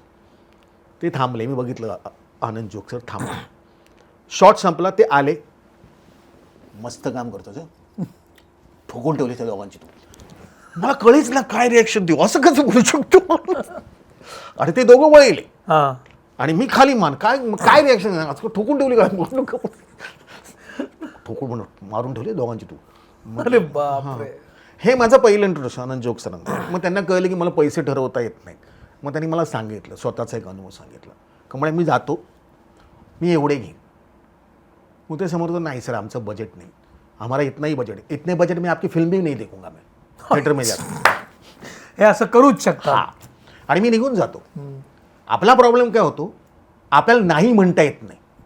तू पहिलं नाही म्हणायला शिक. 4 वेळा नाही म्हण, 5व्या वेळेला तुझं काम तुला मिळेल ना, ते तुझ्या पैशात मिळेल. वा. जे तू 4 कामं करतोयस त्याच्यामध्ये तू 30 दिवसात तू 4 कामं केलीस, ह्याला 5 दिवस दिले, त्याला 10 दिवस दिले, कमी पैशात. बरोबर. आणि तेव्हा कुठेतरी तुझे पैसे मिळत आहेत. बरोबर. पण त्याला तू 1 महिना घालवलायस. तेच तू जरा थांब आणि 5 दिवसात तेवढे पैसे घे जे तुला पाहिजेत ते. करेक्ट. 5 दिवसात तू महिन्याचे पैसे कमवतोयस, बाकीचे 25 दिवस तू घरी जातोयस. मग हे शिकल्यानंतर तू पहिला अप्लाय कुठे केलंस? मग पहिला मी अप्लाय केला तर म्हणजे जवळजवळ खाकीनंतर फॅमिली आला, तेव्हा राजकुमार संतोषीचे असिस्टंट सगळे, माझा भंकस स्वभाव असल्यामुळे त्यांना कळले की ह्याच्या मनात काय नसतं, हा फक्त भंकस करतो. मग ते माझे खास झाले सगळे. मग माझी रिहर्सल घेतली होती, म्हणजे मला कुठल्या सीनची रिहर्सल नाही घेतली, पण पैसे ठरवण्याची माझी रिहर्सल घेतली गेली. अरे वा. हां, तर अनुपजी म्हणून आहेत खास माणूस, ठाण्यात राहतात ते पण. तर त्यांनी माझी रिहर्सल घेतली, कमळ्या तो फालतू नाही, आणि मग शिव्या घालून त्या लेवलला, कारण त्यांना तू चुटकी मग ते राजींना बोलून बिलून राजी बोलले हा कमलेश कमलेश म्हणे तुझे कष्ट आहे, तो जितना मागण्या होता मागलो. ते राज्य असे बोलतात. हो माहिती आहे. तर मला त्यांनी मिनिमम सांगितलं एवढे सांग आणि मॅक्सिमम एवढे सांग आणि मिनिमम एवढे सांग, एवढ्याला ये असं त्यांनी मला अनुपजीने सांगितलं. त्याच्यापेक्षा खाली येऊ नकोस. हां याच्या अशी शिवी देऊन मला पाठवलं. मी शिकून विकून गेलो. केशवरामचं पण ऑफिस ऑफ हेरी रोडला, यांचं पण ऑफिस ऑफ हेरी रोडला. मी गेलो, गोविंद म्हणून ईपी होता त्याच्यासमोर बसलो. हाँ कमलेश जी बोलिए, ये सेम खाकी जैसा ही अपना, तो आप बोलिए क्या है. बोला मैं मैक्सिमम इतना लूँगा और मैं मिनिमम इतना लूँगा, फिक्स. मग मी रट्टा बनवला, मी आपला एंड करून टाकला. तो ओके सर हो जाएगा, नो टेन्शन. बोला थँक्यू.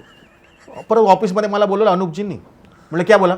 बोला मैंने बोला मैक्सिमम इतना लूँ मिनिमम इतना लूँ. अरे फालतू आदमी है तू चले. बोला तेरे को बोला था वो कुछ बोलेगा उसके बाद में मिनिमम इतना तक आने का है. फालतू का तू यार. बोला आपने मला मैक्स तो मैंने ऐसा बोला था ना. बहुत गुस्सा हो गया. फिर केशवराम से तो ऑफिस में आले, जब बात करो तो केशवराम सर ने बोला सर आपका क्या हो, नहीं आपने जो मिनिमम बोला आपको मिल जाएगा. बोला ओके थैंक यू, ठीक है नसीब से कम होतं मार देता ते. बोला हां ठीक आहे. तर हे तुमच्या स्वभावानुसार त्यांचं प्रेम आणि ह्या गोष्टी ज्या आहेत तुमच्या, म्हणजे मला आता आठवतं की फॅमिलीला मी राज्याने मला सांगितलं की घाटी कॅरेक्टर आहे, तर तो नेहरू सदरा विद्रा हे आमच्या ड्रेस डिझायनरला माहिती नाही. तर कमलेश तू कर ले, वो कोल्हापुरी चप्पल विप्पल वो चीज़ें होती है ना, तूने इतना बताया वो नेहरू सदरा पहनते ये पहनते, कैंटीन में जॉब में तो बीड़ी नहीं पिएगा, तंबाखू खाएगा, तो वो सब तू वर्किंग किया है ना, तो तू कर. असे राज्य होते. म्हटलं ठीक आहे. तर माडे ते टेलर बिलर आमच्या काळ चौकीला होता, आणि मी ज्या चाळीत होतो तर बाजूलाच आमच्या मोची होते, ते आमचे खास. मग त्यांनी मला कोल्हापुरी चप्पल, अरे पोरा तुझ्यासाठी चल 150 रुपये. नको नको नको, जे पाहिजेत ना ते घ्या, खाली प्रोडक्शन मला देणार आहे. पण हे 210चं बिल लावून ते चिठ्ठी. बरोबर. तर त्या सुनील ग्रोवर होते फॅमिलीमध्ये. तर सुनील ग्रोवरने केस हायलाईट केले होते आणि त्याचं 3,500 बिल त्या गोविंदला दिलं होतं. मी माझं बिल त्याला गोविंदला दिलं आणि मी काय बोललो नाही, काय मी फक्त बिल दिलं. सुनील ग्रोवर खूप पाठी लागला होता तुझ्या नाही त्या प्रोडक्शन गोविंदच्या एपीच्या. मी काय नाही, मी फक्त बिल देऊन गप्प आलो, मी आपलं काम करू बसलो. माझे पैसे त्यांनी दुसऱ्या दिवशी पटकन देऊन टाकले. हे सुनील ग्रोवरने पाहिलं. अच्छा. सुनील ग्रोवर मागे लागलाय. मी तुम्हाला हा अनुभव मुद्दाम सांगतो. मागे लागला तर तो कंटाळला सुनील ग्रोवर, आणि ते म्हणाले की काय वो कमलेश का पैसा पटकाचे, तुम में और उनमें बहुत फर्क है. उन्होंने खाकी किया है, वो कभी पैसे मांगता नहीं. उसने क्या किया, मेरे को बिल दिया, कब मिलेगा बोला, वो भी नहीं बोला, इसलिए दिया है, तेरा मिलेगा रुक. त्याला 3 शेड्यूल तंगवलं होतं, 3 शेड्यूल. शेवटच्या दिवशी त्याला पैसे दिले 3,500 रुपये.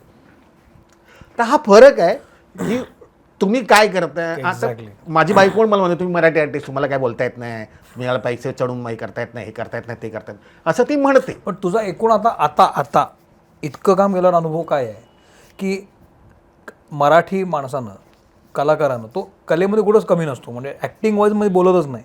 जिथं व्यावसायिक किंवा कमर्शियल हे येतं, गणित येतात, तिथं मराठी माणूस खरंच मागं आहे का नाही असं असायला पाहिजे, जसं आपण आहोत.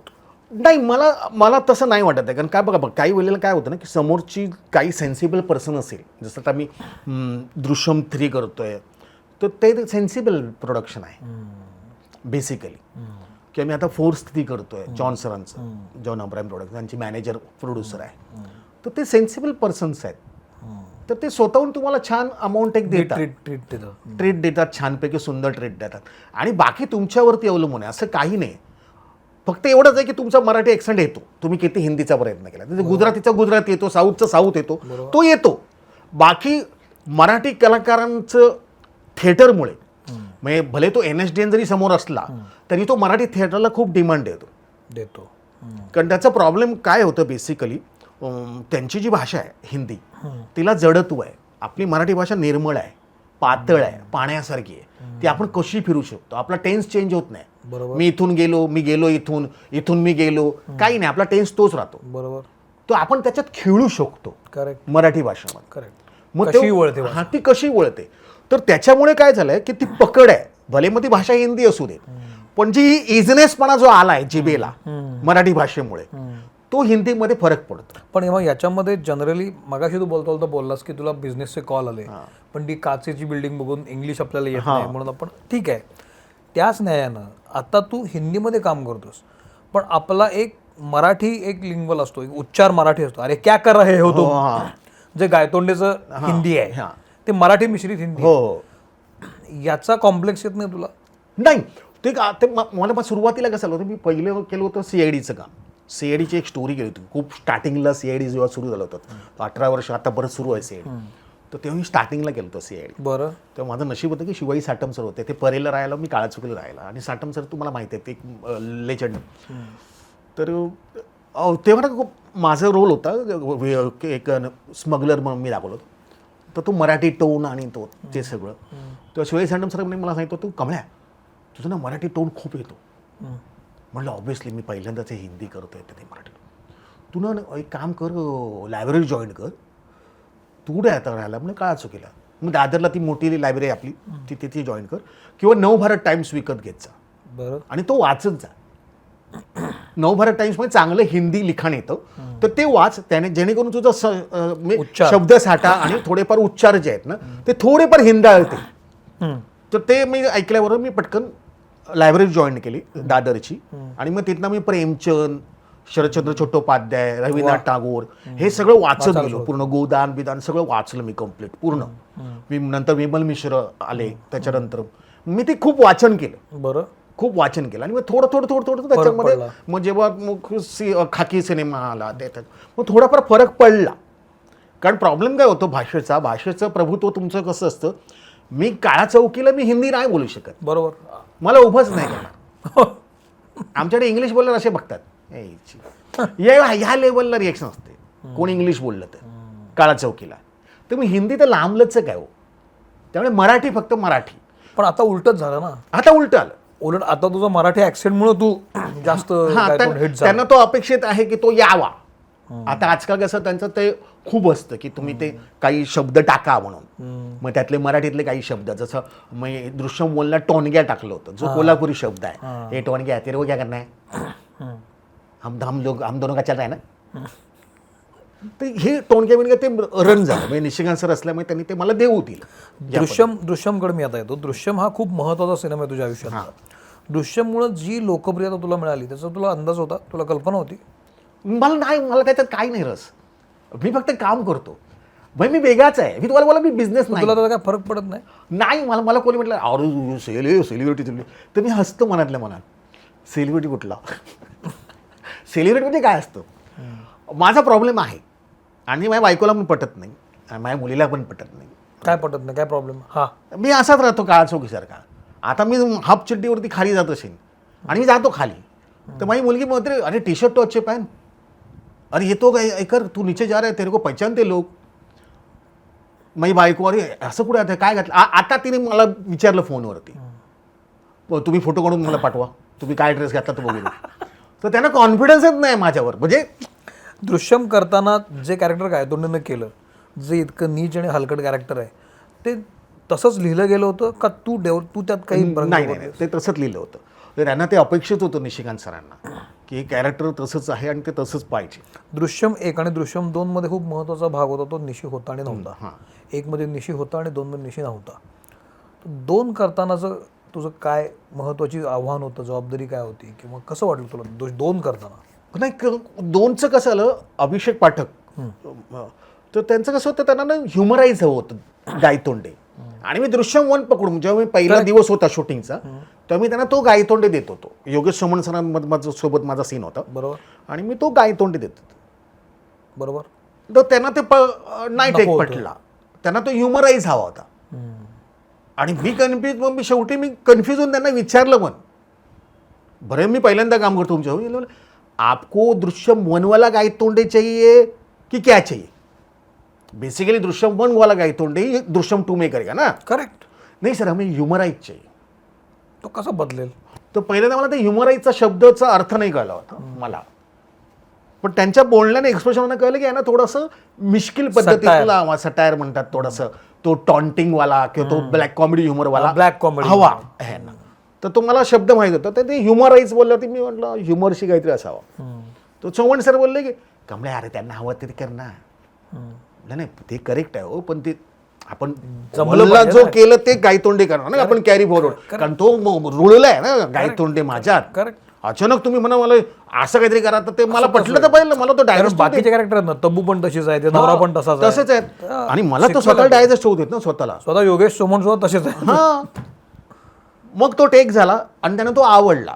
अच्छा. आणि अभिषेक पाठक सर पण तेवढेच फर्म आहेत जेवढे निशिकांत सर होते. म्हणजे आता दृश्यम 3ला पण आम्हाला तोच अनुभव, ते फर्म आहेत. मग त्यांचा जो ग्रुप आहे फक्त एवढंच आहे की निशिकांत कामत आहेत, अभिषेक पाठक सर. Very true. प्रत्येकाचा जॉनर हा वेगवेगळा असतो आणि त्याची स्टाईल वेगवेगळी असते. कामत सरांचं आणि माझं ट्रेनिंग खूप आधीपासूनचं असल्यामुळे मला पटकन कळायचं की त्यांना काय हवं आहे आणि कामत सरांना कळायचं कमळा काय देणार आहे. त्यामुळे ते एक वेगळं ट्युनिंग होतं. त्यामुळे दृश्यम 1ला असं काही प्रॉब्लेम झाला नाही आणि दृश्यम 1 वेगळ्या पद्धतीत त्यांनी शूट केलाय. म्हणजे 6 पेजचे सीन आम्ही 1 सीन 1 शॉट शूट केले निशिकांत सरांनी.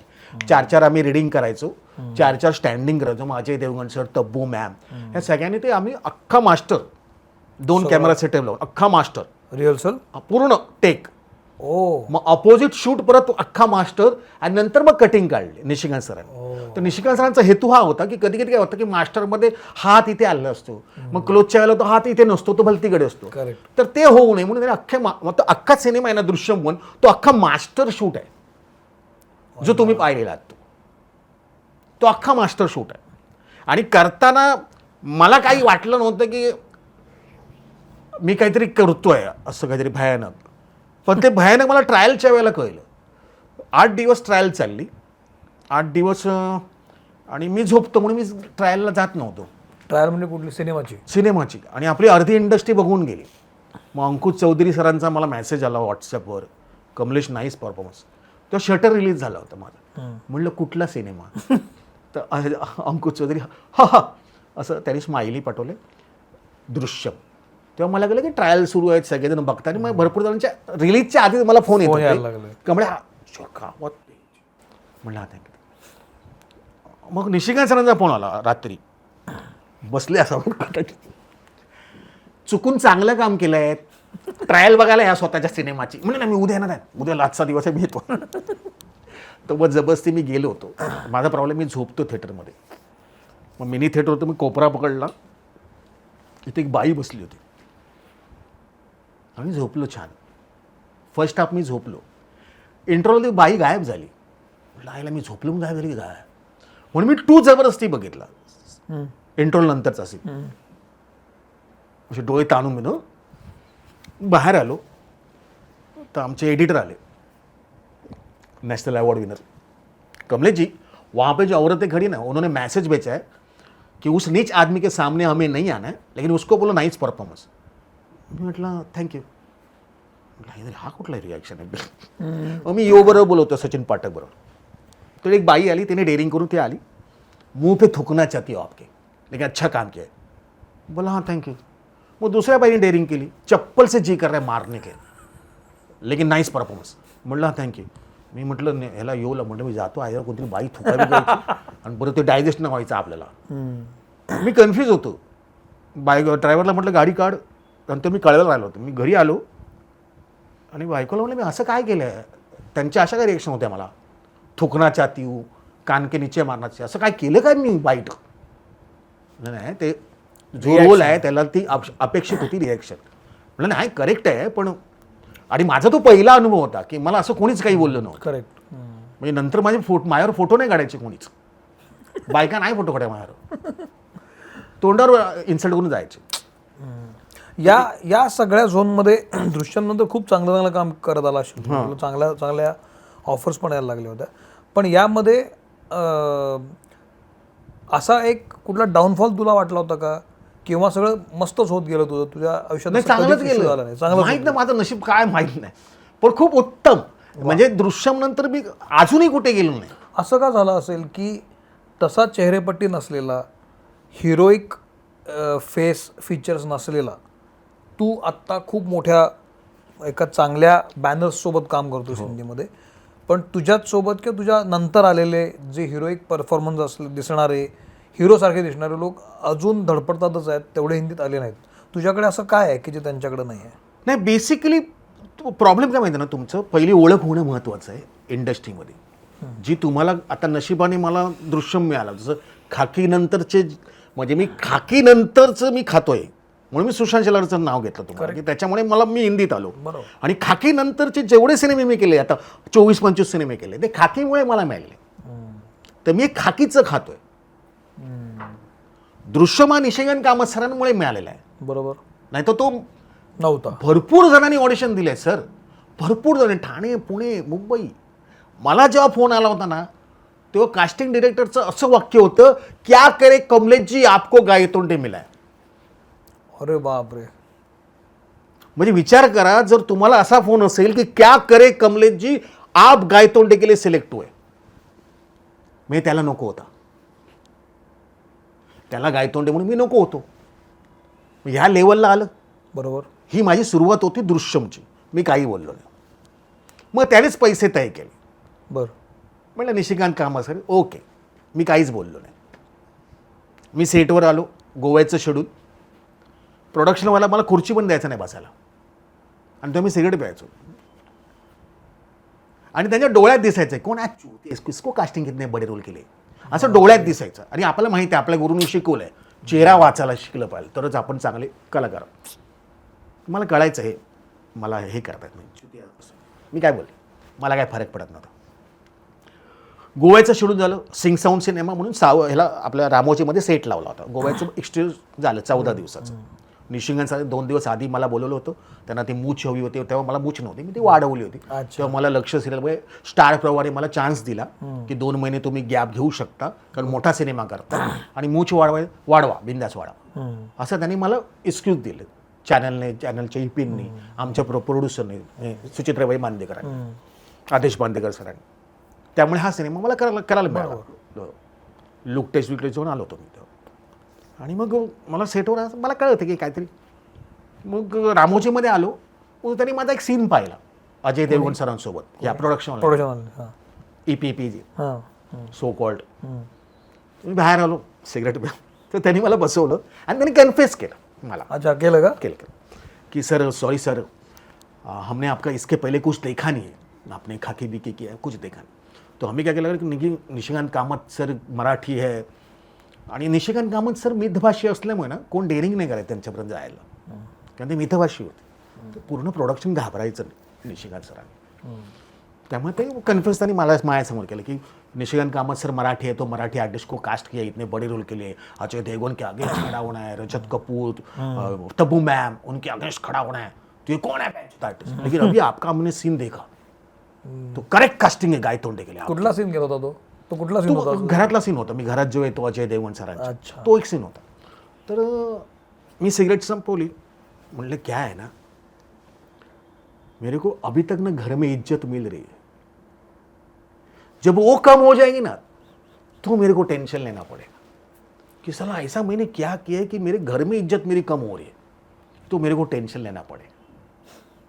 तुम लोग इज्जत बिज्जत मत दो, तुम्हारी इज्जत से मेरा पेट नहीं भरने वाला है. तुम जो पैसे टाइम पे दे दो, उससे मेरा पेट भरना, उससे मेरा घर चलने वो वाला. काफी है. बाकी इज्जत की कुछ जरूरत नहीं मुझे.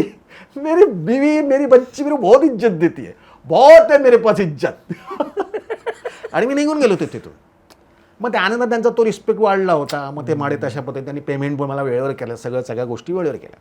तो काय मला प्रॉब्लेम आला नाही, आजता काही नाही आला. तर आता बेसिक काय होतं आपल्या मराठी आर्टिस्टचं, मी सांगण्यासाठी तुम्ही जो प्रश्न विचारला त्याप्रमाणे होतो की आपले मराठी आर्टिस्ट जात नाही आहेत. आपले मराठी आर्टिस्ट जरी सिलेक्ट झाले ना तरी ते घुसतच नाही. म्हणजे मला ते काम करतात, निघून जातात, रिलेशन वाढवत नाही. ओ, जो हिंदीवाला घुसतो, आता मी तुम्हाला माझ्या भाषेतून म्हटलं घुसतो, चुकीचंच म्हणतोय मी, पण हे रिलेशन वाढवणं प्रकार आहे ना, त्याच्यामुळे तुम्हाला तुमच्या बघा टॅलेंट प्रत्येकाकडे, जे तुमच्याकडे प्लस आहे ते माझ्याकडे नाही आहे, जे माझ्याकडे प्लस आहे ते तुमच्याकडे नाही. करेक्ट. मी तुमची फक्त मिमिक्री करू शकतो, पण ती नकल होईल, करेक्ट, ओरिजिनल होणार नाही. करेक्ट. तर हे लक्षात ठेवून जर तुम्ही इंडस्ट्रीत आला, तर जसं माझ्या गुरुनी मला शिकवलं, स्वतःचा आरसा घेऊन फिर, आरसा बनवून फिरू नकोस. तर ह्याचा अर्थ असा होता की तू पहिला आरशात बघ, तुला कुठले रोल मिळू शकतात ते तुला स्वतःला कळलं पाहिजे आणि त्याप्रमाणे स्ट्रगल कर. हे माझा गुरुच मला असा मिळाला की ज्या प्रोडक्शनमध्ये काम करत नाही ते पाणी पण पिऊ नको. नाही, पण मग या केसमध्ये तू जेव्हा आत घुसलास, तू खरंच घुसलास, तू रिलेशन वाढवलं? नाही, माझा प्रॉब्लेम गेला माझ्या नेचरमुळे. मी कोणाला प्रॉब्लेम करत नाही, मी पैशासाठी पाठी लागत नाही, मी तगादा देत नाही. पण मग असं तर लोकांना तुझे पैसे पण बुडवलेले आहेत. भरपूर 70 लाख लॉस आहे आतापर्यंत मी. 70 लाख? हां, मला तर हाऊसिंग लोन नसता माझा. पण जाऊ दे, काय फरक पडतो. ते माझे नव्हते असं समजायचं.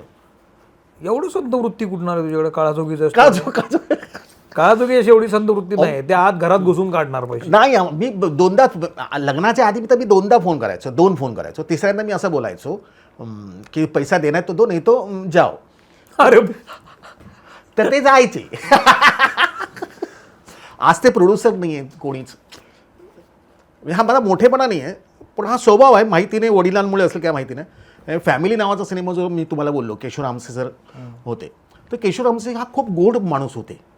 आता 4 वर्षापूर्वी एक्सपायर झाले. तो तेव्हा माझे 75,000 2006 साली 75,000 बाकी होते शेवटचा पेमेंट. कारण ते लॉस झाले, त्यामध्ये भरपूर त्यांचे ते पैसे देऊ शकले नाही. पण केशव आमसे सर असं होते की त्यांना मी मेसेज करायचो ना, त्याचा रिप्लाय करायचे. मी हॅपी न्यू इयर करायचो, ते हॅपी न्यू इयर करायचे. फोन उचलायचे, फोनचा रिप्लाय, मिस कॉल झाला तर ते फोन करायचे. नंतर ते एक्सपायर नंतर त्यांचा मुलाचा फोन आला, सागर रामसेचा, मला, कमलेश जी आपके कितने पैसे बाकी थे, अभी क्या पिताजी गुजर गए तो हम सबके पैसे दे रहे, तो आपके कितने पैसे बाकी? बोले तू कौन है? मैं केशव रामसे का बेटा हूँ, सागर रामसे 2 नंबर बेटा. हाँ तो आपके कितने पैसे बाकी? तू कौन है, कौन? बोला सर मैं केशव रामसे का बेटा बोल रहा हूँ सर, सबका हम पैसे दे रहे, तो आपके कितने थे? बोला देख, मैं तेरे को पहचानता नहीं, तू काला है गोरा है मेरे को मालूम नहीं, और तेरे से मेरा व्यवहार नहीं था, मेरा व्यवहार केशव रामसे जी से था. वो गुजर गए, मेरे पैसे गुजर गए, खत्म. और मैं पुराना आदमी नहीं हूं कि बाप का कर्जा बेटा पेड करेगा. तेरा और मेरा व्यवहार नहीं है, कुछ सरोकार नहीं है. बाप रे. मेरा व्यवहार पिताजी से था, केशव जी से था. केशव जी गए, पैसे गए, खत्म, वापस फोन नहीं करने का. बोला सर आप पहले जो ना बोल रहे तो क्या हुआ? सब में मुझे गिन मत, सबने पैसे लिए है ना, वो लेंगे ही, मुझे क्यों तू उसमें गिन रहा है? आणि हे तुझ्याकडे एवढं कुठून आलं? तू काय लॉर्ड फॉकलंड होतं का आधी? तसं नाही. बोला ना, तेव्हा काय सुचतं ते बोलतो. 75 भरपूर आहेत, मोठे आहेत असं पण होतं. पण तेव्हा मला ते वाटलं होतं की नाही, चुकीचं आहे, तू मला नको पैसे. पण मग तू या स्वभावामुळे भल्या भल्या लोक 70 लाख रुपये तुझं येणं आहे. हां, आणि ते गेले, काही प्रोड्युसर गेले, काही प्रोड्युसर प्रोडक्शन बंद झालं. मागतच नाहीस पैसे, गेले पैसे. हां, काय करणार, मला नाही आवडत ते. मी माझं काम चोख करतो ना यार. आता मला कामं येत आहेत, कारण माझा स्वभाव, मी कुठे टँट्रम नाही माझं. पण मग तू तुझा बदललं नाहीस का बाबा, मी 100% ॲडव्हान्स घेतो, किंवा माझं डबिंगच्या आधी माझं फुल पेमेंट असलं पाहिजे? ते माझी बायको करते, मला लय पाठी लागते, पण मी नाही म्हणतो तिला. मला तसं नसतं, रिलेशनमुळे कामं येतात असं मी तिला वेगळं सांगतो. प्रत्येकाची इंडस्ट्री वेगळी आहे, तुझा बिझनेस वेगळा, माझा बिझनेस वेगळा आहे. पण मग तो मराठी माणसं घुसत नाही ते सांगितलं, तर असे लॉस होणे म्हणून काय करायचं ते पण सांग. तू सहन केला 70 लाख, दुसरं आयुष्यात न उठायचा. नाही, आपल्याकडे काय, आपला जो हिंदीवाला आहे ना, मी आपल्या स्वभावामुळे ना भरपूर जण आपल्याशी फ्रेशली बोलतात. तो खूप आधी मी एक सिनेमा केला होता, त्याच्यामध्ये एक हिंदी आर्टिस्ट होता. त्याने मला स्पष्ट सांगितलं होतं, कमलेश जी जो मेरा पेमेंट नहीं करता है ना, तो मैं उसके ऑफिस का कंप्यूटर उठा के लाता हूँ. तो ऐसे मेरे पास घर में 15 कंप्यूटर पडे हुए हैं. तर मला ते खोटं वाटलं. तर मग मी एक सिनेमा केला होता, कल किसने देखा, आज तक किसने नहीं देखा हो. तो सिनेमा, तर त्या सिनेमाचं ना खरोखर एक शेवटचं पेमेंट बाकी होतं. तर त्यांचं मी एक मोठं काम केलं होतं त्या प्रोडक्शनचं. त्यांनी मला रिक्वेस्ट केली होती, सर पटाया जा रहे बैंकॉक, आप शूटिंग के लिए, तो अपना कॅमेरा का बॅटरी लेके जाणार. तर मला वाटलं कॅमेऱ्याची बॅटरी काय असे काही, तर ती एवढी होती, 30 किलो होती. बाप रे. बर, मी हो म्हणालो, नाही तो शूटिंग नाही होगा, मला मी हो म्हणालो. मला काय माहिती 30 किलो असेल म्हणून. बाप रे. मग त्याचे एक्स्ट्रा पैसे भरावे लागले. मग त्यांनी पैसे मला पेड केले. तर हे मी त्यांच्यावरती उपकार केले त्या प्रोडक्शनवर. तर माझं पेमेंट त्यांनी मला दिलं ऑफिसमध्ये बोलून, मला माझा चेक रेडी. आणि ह्याला काय सांगितलं, तेरा चेक रेडी नाही, साईन नाही हुआ है प्रोड्युसर का. मला ठीक आहे, नो प्रॉब्लेम. ह्याने खरोखर कम्प्युटर उचलला होता तेव्हा माझ्यासमोर त्या आर्टिस्ट. बापरे. तो पटकन चेक घेऊन आला, ये लीजिए अभी. आप बोले प्रोड्यूसर लंदन में है, तो वहां से इतनी बड़ी भेजी क्या पेन उसने कि साइन हो गया वो. क्यों ऐसा करते आप. असे पण लोक आहेत. असे पण लोक. यांची तू कसं डील करतोस. मी नाही काय कर, मी म्हटलं नाही. तरी दिल मला देतात, मी घेतो येतो. मला आतापर्यंत बघा, ज्यांनी फसवलंय त्यांनी फसवलंय, त्याला ओके चल, ते पैसे त्याच्याकडे राहिले, माझे नव्हते असं मी समजतो आणि सोडून देतो विषय. बरं, शेवटच्या टप्प्यात आपण आलो. आता शेवटचे काही 2 प्रश्न विचारतो मी. आता दृश्यम 3 सुद्धा येतोय. दृश्यम 3 मध्ये किती दिसणार आहेस तू, कसा असणार आहेस. नाही, मूळ आता आपले ही दृश्यम 3ची जी हे जे कथानक जे आहे आपलं पूर्णपणे स्क्रीन प्ले जो आहे ना, तो वेगळा आहे. कारण 1 आणि 2चा मल्याळम प्रमाणेच होता. बरोबर. तर आता मल्याळम रिलीज होऊन खूप त्यांनी कमवलं, म्हणजे 500 करोडच्या वरती ते गेला सिनेमा, आणि खूप उत्तम बनलाय त्यांचा सिनेमा. आणि त्यात गायतोंडे आहे त्यांचा, तो पहिलावाला होता तो ह्याच्या या सिनेमात दृश्यम 3 मध्ये. तर हा आपली हे थोडी स्क्रीन प्ले वेगळा आहे. अच्छा, वेगळा आहे आणि चांगला बनलाय. म्हणजे त्याच्यात ऍड झाले, अलावत सर ऍड झालेले, प्रकाश राज सर ऍड झालेले. पहिले अलावत सर वकील करणार होते, पण अक्षय खन्नाचा प्रॉब्लेम झाल्यामुळे मग अक्षय खन्नाचा रोल त्यांनी केला आणि मग त्यांच्या जागी प्रकाश राज आले. तर ओव्हरऑल असं फिलिंग आलंय की खूप छान बनलाय सिनेमा. म्हणजे आता पोस्ट जेव्हा सुरू होईल तर कदाचित काही सिंग साऊंड सिनेमा आहे, तर काही गोष्टी आहेत त्याच्यामध्ये डबिंग लागेल. जसं मला मारण्याचा सीन होता, तर 5 दिवस मला मारत होते टकाटक. तर त्याच्यामध्ये मारतात का हाणामारी, पब्लिक मारते मला, असा तो सीन होता त्याच्यामध्ये. तर मी त्यांना 3 मध्ये, हा 3 मध्ये, 1 मध्ये पण आहे तसा ना. हा 1 मध्ये ते शेवटला पब्लिक मारतात ना, हे मध्येच मला मारतात एका सीन मध्ये असं भांडणं बिंडणं. तर लय मारतात, खूप मारतात मला. 5 दिवस मारत होते जोगेश्वरीच्या मैदानामध्ये. तर फाईट मास्टर चांगले आहेत आमचे, त्यांनी तर फायटर पण चांगले होते. तर त्यांनी खूप असं लागलं नाही मला काही जास्त, असे ते सीन आहेत त्याच्यामध्ये. अच्छा, इंटरेस्टिंग आहे. हां, तर इंटरेस्टिंग आहे आणि चांगलं वाटेल असं मला वाटतं. पब्लिकला आवडेल, कारण पब्लिकची उत्सुकता खूप आहे. मला खूप जण विचारत आहेत, म्हणजे आधी पण विचारत होते की सर दृश्यम 3 काय, दृश्यम 3 काय. म्हटलं आधी सुरू तर होऊ द्या, अजून काय सुरूच नाही झालं तर. म्हटलं दृश्यम 2 माहिती नव्हतं मला मिळेल. या सगळ्या खूप लोकांसोबत तू काम केलं. तर मी शेवटचा प्रश्न आहे.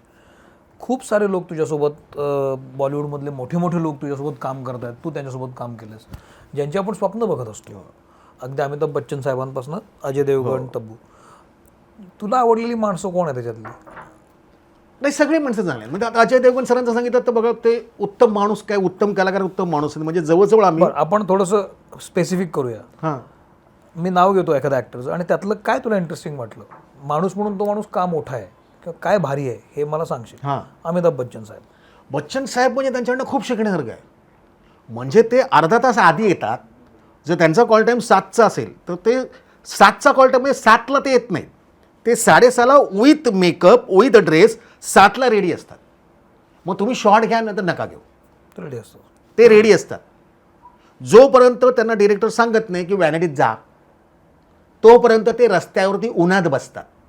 त्यांची 4 खुर्च्या अशा हाईट असल्यामुळे ते 4 खुर्च्या टॅप केल्या असतात, नाही बसल्या. मग त्यांचा बॉय जरी छत्री घेऊन आला तरी हॅलो, लक्षात आलं पाहिजे त्यांच्या दिग्दर्शकांच्या की बच्चन साहेबांनी सांगितलं व्हॅनिटी जायचं. मग ते व्हॅनिटीत जातात. म्हणजे खाकीच्या वेळेला नाशिकला पॅन्ट चेंज करायची होती, व्हॅनिटी खूप लांब होती. लाव बेड लाव. आणि ते रस्त्यात पब्लिक काय, पूर्ण पब्लिक जमा झालाय तिकडे. आणि त्यांनी म्हटलं असं सर्कल करा, आणि त्यांनी तिथे पॅन्ट बदलली रस्त्यात. बच्चन नंतर ते अंबर पावडर लावतात ना आपण, माती लागली असते, तर ती खूप लांब होती अंबर पावडर. मग तो ड्रेसमन गेलाय, तो अंबर पावडर घेऊन येणार. तर अक्षरशः आम्ही अशा लाईनीत उभे होतो, बच्चन साहेब, अक्षय कुमार, तुषार कपूर, डी संतोष आणि मी. बच्चन साहेब वाकले, उसको टाइम लगा यार, सूर्योदय जायला चला जाएगा. मग त्यांनी स्वतः खालची माती लावली. ते वाकले, मग अक्षय कुमारला वाकवावं लागलं, तुषार सरांना वाकवावं लागलं, डी संतोष सरांना वाकवावं लागलं, मी पण वाकलो. आम्ही माती लावून ते बच्चन साहेब लावतात म्हटलं आपलं पण लावली अंबर पावडर. अजय देवगण. अजय देवगण सर म्हणजे गोड माणूस. म्हणजे जवळजवळ आम्ही दृश्यम केला कधी 1, त्याच्यानंतर खूप वर्षानंतर दृश्यम 2चं आलं. आणि काळा चौकीचा स्वभाव असल्यामुळे आम्हाला ती सवय नाही की हाय हॅलो गुड मॉर्निंग झप्पी ठप्पी हे आपल्याला नाही जमत आम्ही येतो काम करतो निघून जातो. हाय बाई नाही आमच्या स्वभावामध्ये. तर मी नाही गेलो त्यांच्यासमोर. पण ते आले माझ्याकडे स्वतःहून. अजय देवगण स्वतः आले. कमलेश तू खाकी में था ना. बोला हाँ हाँ सर तू वो ट्रैक पे दौड़ता है मैं तेरे को गोली मारता हूँ फिर तेरे बेबी का सीन उसने क्या मस्त काम किया है और फिर तेरा डोर प्लेट पे नाम. बोला हाँ सर वो प्रसन्ना केतकर ना प्रभु का रोल कर रहा है वो भी था सर खाकी में. आप वो गला काटे नहीं वो मुझे याद नहीं है लेकिन तू याद अरे वाह. तू ध्यान में रख. दृश्यम में ना मेरे दोस्त लोग पूछ रहे कि गायतोंडे कौन कर रहा है तो तेरे को पता चला कि अहमियत क्या है रोल की. बोला मैं कोशिश करूँगा सर 100% देने की. मेरी कोशिश तो 100% रहेगी लेकिन मालूम नहीं क्या होगा. I don't know. मग रजत कपूर सर आले. मल्याळम देखिए मला नाही. मला माझं स्वतःचं मी बघत नाही ते मल्याळम कुठे म्हणा. तमिळ देखिए मला नाही. वो देखिए तेलुगू नहीं तो अच्छा है तू फ्रेशली करेगा. बोला आता ह्या वेळेला कसं होतं निशिकांत सरांना माहीत होतं की मी स्क्रिप्ट नाही वाचत सहसा. मला आधी पाठी लागून स्क्रिप्ट घ्यायला लावली. योवर चढले असोसिएट यो. त्याच्यावर त्यांनी फोन केला तेव्हा स्टार प्रवाहाचा इव्हेंट सुरू होता माझा लक्ष त्याचा. तेव्हा निशिकांत सरांचा फोन आला. कावळ्या ते काय स्क्रिप्ट म्हटलं हा यो देणार आहे. थांब योला फोन करतात. मोठा रोल आहे तुझा आचरण समजून अजय देवगणच्या अगेन्स्ट उभं राहायचं. तो अंडर प्लेमध्ये खाऊन टाकेल तुला तो अंडर टोनमध्ये. तब्बू मॅम आहे ते मोठे माणसं आहेत मोठा रोल. म्हटलं हा आता त्यांच्यासाठी मी बॅक बेंचर होतो निशिकांत सरांसाठी. म्हणजे सेटवर जरी कोणी हसलं तर शिवी मला यायची. बरोबर. आई बहिणीवर मला शिवी. बरोबर. कमळ्या काही झालं सेटवर म्हणजे फोर्सला जॉन सर माझ्या डायलॉगला हसले तर मला शिवेलं. तर जॉन सर त्यांना समजवतं नहीं सर उनकी गलती नहीं वो जैसे डायलॉग बोलने के लिए मुंह खोलते हैं तो मुझे उनके टोन के हिसाब से हंसी आ जाती है. बोला तेरे को पता नहीं वो लालबाग चुजबाई. तर असं ते मी बॅक बेंचर होतो निशिकांत सरांसाठी. म्हणजे सेटवर काही होऊ देत आणि होतो तसा. त्याला मला पर्याय नव्हता मी होतो तसा. म्हणजे तुम्हाला दृश्यमचा एक किस्सा खूप गोड किस्सा आहे आणि ते हे होते ते मला माहिती आहे. फक्त ते रायटी होती ते निशिकांतचं. तर ते असे बघणार ना पहिले ते कांड केला होता मी. प्रसन्न केतकरनी गोवाचं जे शेड्यूल आहे ना अख्खचं अख्खं 1 सीन 1 शॉट केलं होतं. बरं. 1 टेक. बरं. आणि माझा किडा जागा आला आणि मी व्हॅनिटीत आलो माझा शॉट देऊन. योगेश सोमण सर होते आणि ठरल्यापर्यंत प्रसन्न केतकर आपले आरशासमोर टचअप करत चालू. म्हटलं सोमण सर मला माहिती आहे का. म्हटलं काय आता ते हे ना डबल कॅमेरा. हा मग त्यातला एक कॅमेरा परत पाठवतो. म्हटलं का नाही पाठवतात. आणि ती फायनान्सर पाहिजे ना. हां पाटील आहे. हां तिचं काय ती आता फायनान्स नाही करणार. ते गरज आहे ना. म्हटलं का रे नाही कसं असतं ते रिटेक बिटेकमुळे आपण ठरवतो की 40 दिवसाचं शूटिंग होईल. तर आता 20 दिवसात शूटिंग संपते ना मग फायनान्सची गरज नाही. म्हटलं असं का अहो एक आर्टिस्ट आहे ना तो नुसता 1 टेकच देतो आहे ना. मग हां का मिळालं लोप आता यांनी सगळं 1 टेक दिलं प्रसन्न नाही करत. आणि त्याचा सीन लागला तब्बू मॅम बरोबर साऊ याला रामोजीला. आम्ही पटकन तो योगेश सोमण सर इकडे उभे राहिले राईटला. मी इथे मुद्दाम इथे उभं राहिला आणि मॉनिटर. आणि पहिल्यांदा माणूस प्रसन्न केतकर फंबल झाला. बरं. तर निशिकांत सरांनी सवयीप्रमाणे कोणीतरी किडे केलेले आहेत आणि हे किडे कोणाचे त्यांना माहिती आहेत म्हणून त्यांनी राईटला बघितलं. तर योगेश सोमण सर होते. अच्छा. ओके रिटेक झाला. सेकंड शॉटला परत त्यांनी रिटेक दिला. आता निशिकांत कमल उजवीकडे बघायचं डावीकडे बघितलं. काय केलंयस तू म्हटलं मी काय केलं. सोमण सर याने काय केलं. सोमण सरांनी खरं सांगितलं काय केलंय ते. बरं. तर मला खूप त्यांनी शिव्या घातल्या. कुठेतरी तो चांगलं करतोय कानिटकर स्कूल आहे तो पेंडी चांगलं करतो तर तुला काय गरज आहे हे करायची तुझ्यात लय किडे आहेत. म्हणलं नाही सॉरी. तर ह्या लेवलला ते आमचं रिलेशन होतं आणि त्यामुळे त्या गमती जमती होत्या अशा निशिकांत सरांच्या. पण या सगळ्यामध्ये आता तब्बू काय किंवा अजय देवगण यांच्यावर तुझं एक कम्फर्टेबिलिटी आली असेल ना इतके वर्ष सातत्यानं काम करून. नाही ते सगळे आता तब्बू मॅमने म्हणजे एवढी मोठ्या ॲक्ट्रेस आहेत सुपरस्टार आहेत. दृश्यम 2च्या वेळेला त्यांनी रविवारी मला एक फोन आला. शुक्रवारी रिलीज झाला दृश्यम 2 आणि संडेला मला फोन आला होता. तर मला कळलं होतं की तो तब्बू मॅमचा आवाज आहे म्हणून. तर त्यांना थोडंसं डिस्टर्बन्स होतं नेटवर्कचं. मग त्या नेटवर्कमध्ये त्यांनी परत फोन केला. कमलेश जी कल अपना सिनेमा देखा दृश्यम 2 फैमिली के साथ क्या काम किया बहुत बढ़िया. जहाँ पे आपको आपके ऊपर गुस्सा आना है उसके ऊपर गुस्सा आ रहा है. पब्लिक गुस्सा करे गाली दे रही है आपको. और जहाँ पे पंच है वहाँ पे ह्यूमर है. उसमें ह्यूमर आ रहा है. पब्लिक हंस रही है खुश हो रही है. वो पंच हर एक पंच आपने बजाया क्या काम किया. म्हटलं मला कळेच ना, मला काय सुचत ना, म्हटलं एवढी मोठी सुपर आहे, का फोन करून त्याने प्रोडक्शनकडनं नंबर घेऊन खास फोन करणं, हा म्हटलं हा मोठेपण आहे. जसं दृश्यम वनला दिलीप काकांचा फोन आला होता मला, दृश्यम वनच्या वेळेला, तेव्हा मी घाबरलो. दिलीप प्रबळकर. मला कळे ना की काका बोलू की सर बोलू, कारण आम्ही एकत्र, मला सौभाग्य होतं त्यांच्याकडून एकत्र काम केलं होतं काकांसोबत. कमळ्या, अरे दृश्यम तुझा पाहिला मी, काय गोड काम केलं, काय सिनेमा आहे. निशिकांतला पण सांगा, तू खूप छान काम केलंय. आणि हो, हिंदुस्थान टाइम्समध्ये तुझ्याबद्दल लिहून आलेलं आहे चांगलं, ते जरा वाच. म्हटलं मग ठीक आहे. मग त्यांनी मला व्हॉट्सअप केलं होतं ते हिंदुस्थान टाइम्स. वा वा. अरे एवढा मोठा आर्टिस्ट, एवढा मोठा माणूस, आम्ही टोटल सिरियलला एकत्र काम केलं होतं. तर ते मला हे झालं होतं, आश्चर्य, बस खड्ड्यात जाऊ दे बाकी दिलीप काकांनी मला फोन केला, सेकंडला तब्बू मॅमने फोन केला. मला असं वाटतं की कमलेश, तुझ्याशी बोलल्यानंतर निश्चित अतिशय काय म्हणतात रूटेड माणूस असतो ना, आपले संस्कार, आपलं लहानपण जिथं झालंय त्यातले संस्कार धरून राहिलेला माणूस. याचे आता तू हसत जरी सांगत असलास तरी याचे काही काय म्हणतात त्याला, तुला टक्के टोणबे पण सहन करायला लागले असणार आहे, आणि अर्थात त्याचं भलं पण झालेलं आहे. पण जर माणसाची नियत चांगली असेल तर त्याला काम मिळत जातं असं मला वाटतं. आणि ते तुझ्या बाबतीत मला खरं वाटतं, कारण काम तर चोख करतोसच तू, पण तुझी नियत साफ आहे. दुसऱ्याचं वाईट व्हावं असं तुला वाटत नाही. तुला खूप शुभेच्छा. मला खात्री आहे की या एपिसोडमधून कमलेश आपल्याला केवळ ॲक्टर म्हणून वेगळ्या सिनेमातनं भेटत असतो, दिसत असतो, पण माणूस म्हणून पण तो अधिक आज कळला असेल. त्याला जाणून घेण्याचा एक छोटासा प्रयत्न होता आणि त्याचा एक पोपडा काढण्याचा प्रयत्न मी केला. तर हा एपिसोड कसा वाटला मला जरूर सांगा. अशी मराठी माणसं हिंदीमध्ये काय तर देशभरात वेगवेगळ्या भाषांमध्ये काम करणारी आपल्याला असायला हवीत. त्यासाठी जसं तू म्हणतोस तसं घुसलं पाहिजे. तर ते घुसण्याचं बळ तुम्हाला सगळ्यांना मिळो आणि तुला अधिकाधिक चांगले सिनेमे मिळवत आणि तू आम्हाला वेगवेगळ्या भूमिकांमधून दिसत राहोस असं मनोमन वाटतं. आणि दुसरी गोष्ट, तुला पेमेंट पण सगळं मिळत राहो. तर थांबतो. थँक्यू कमलेश. धन्यवाद.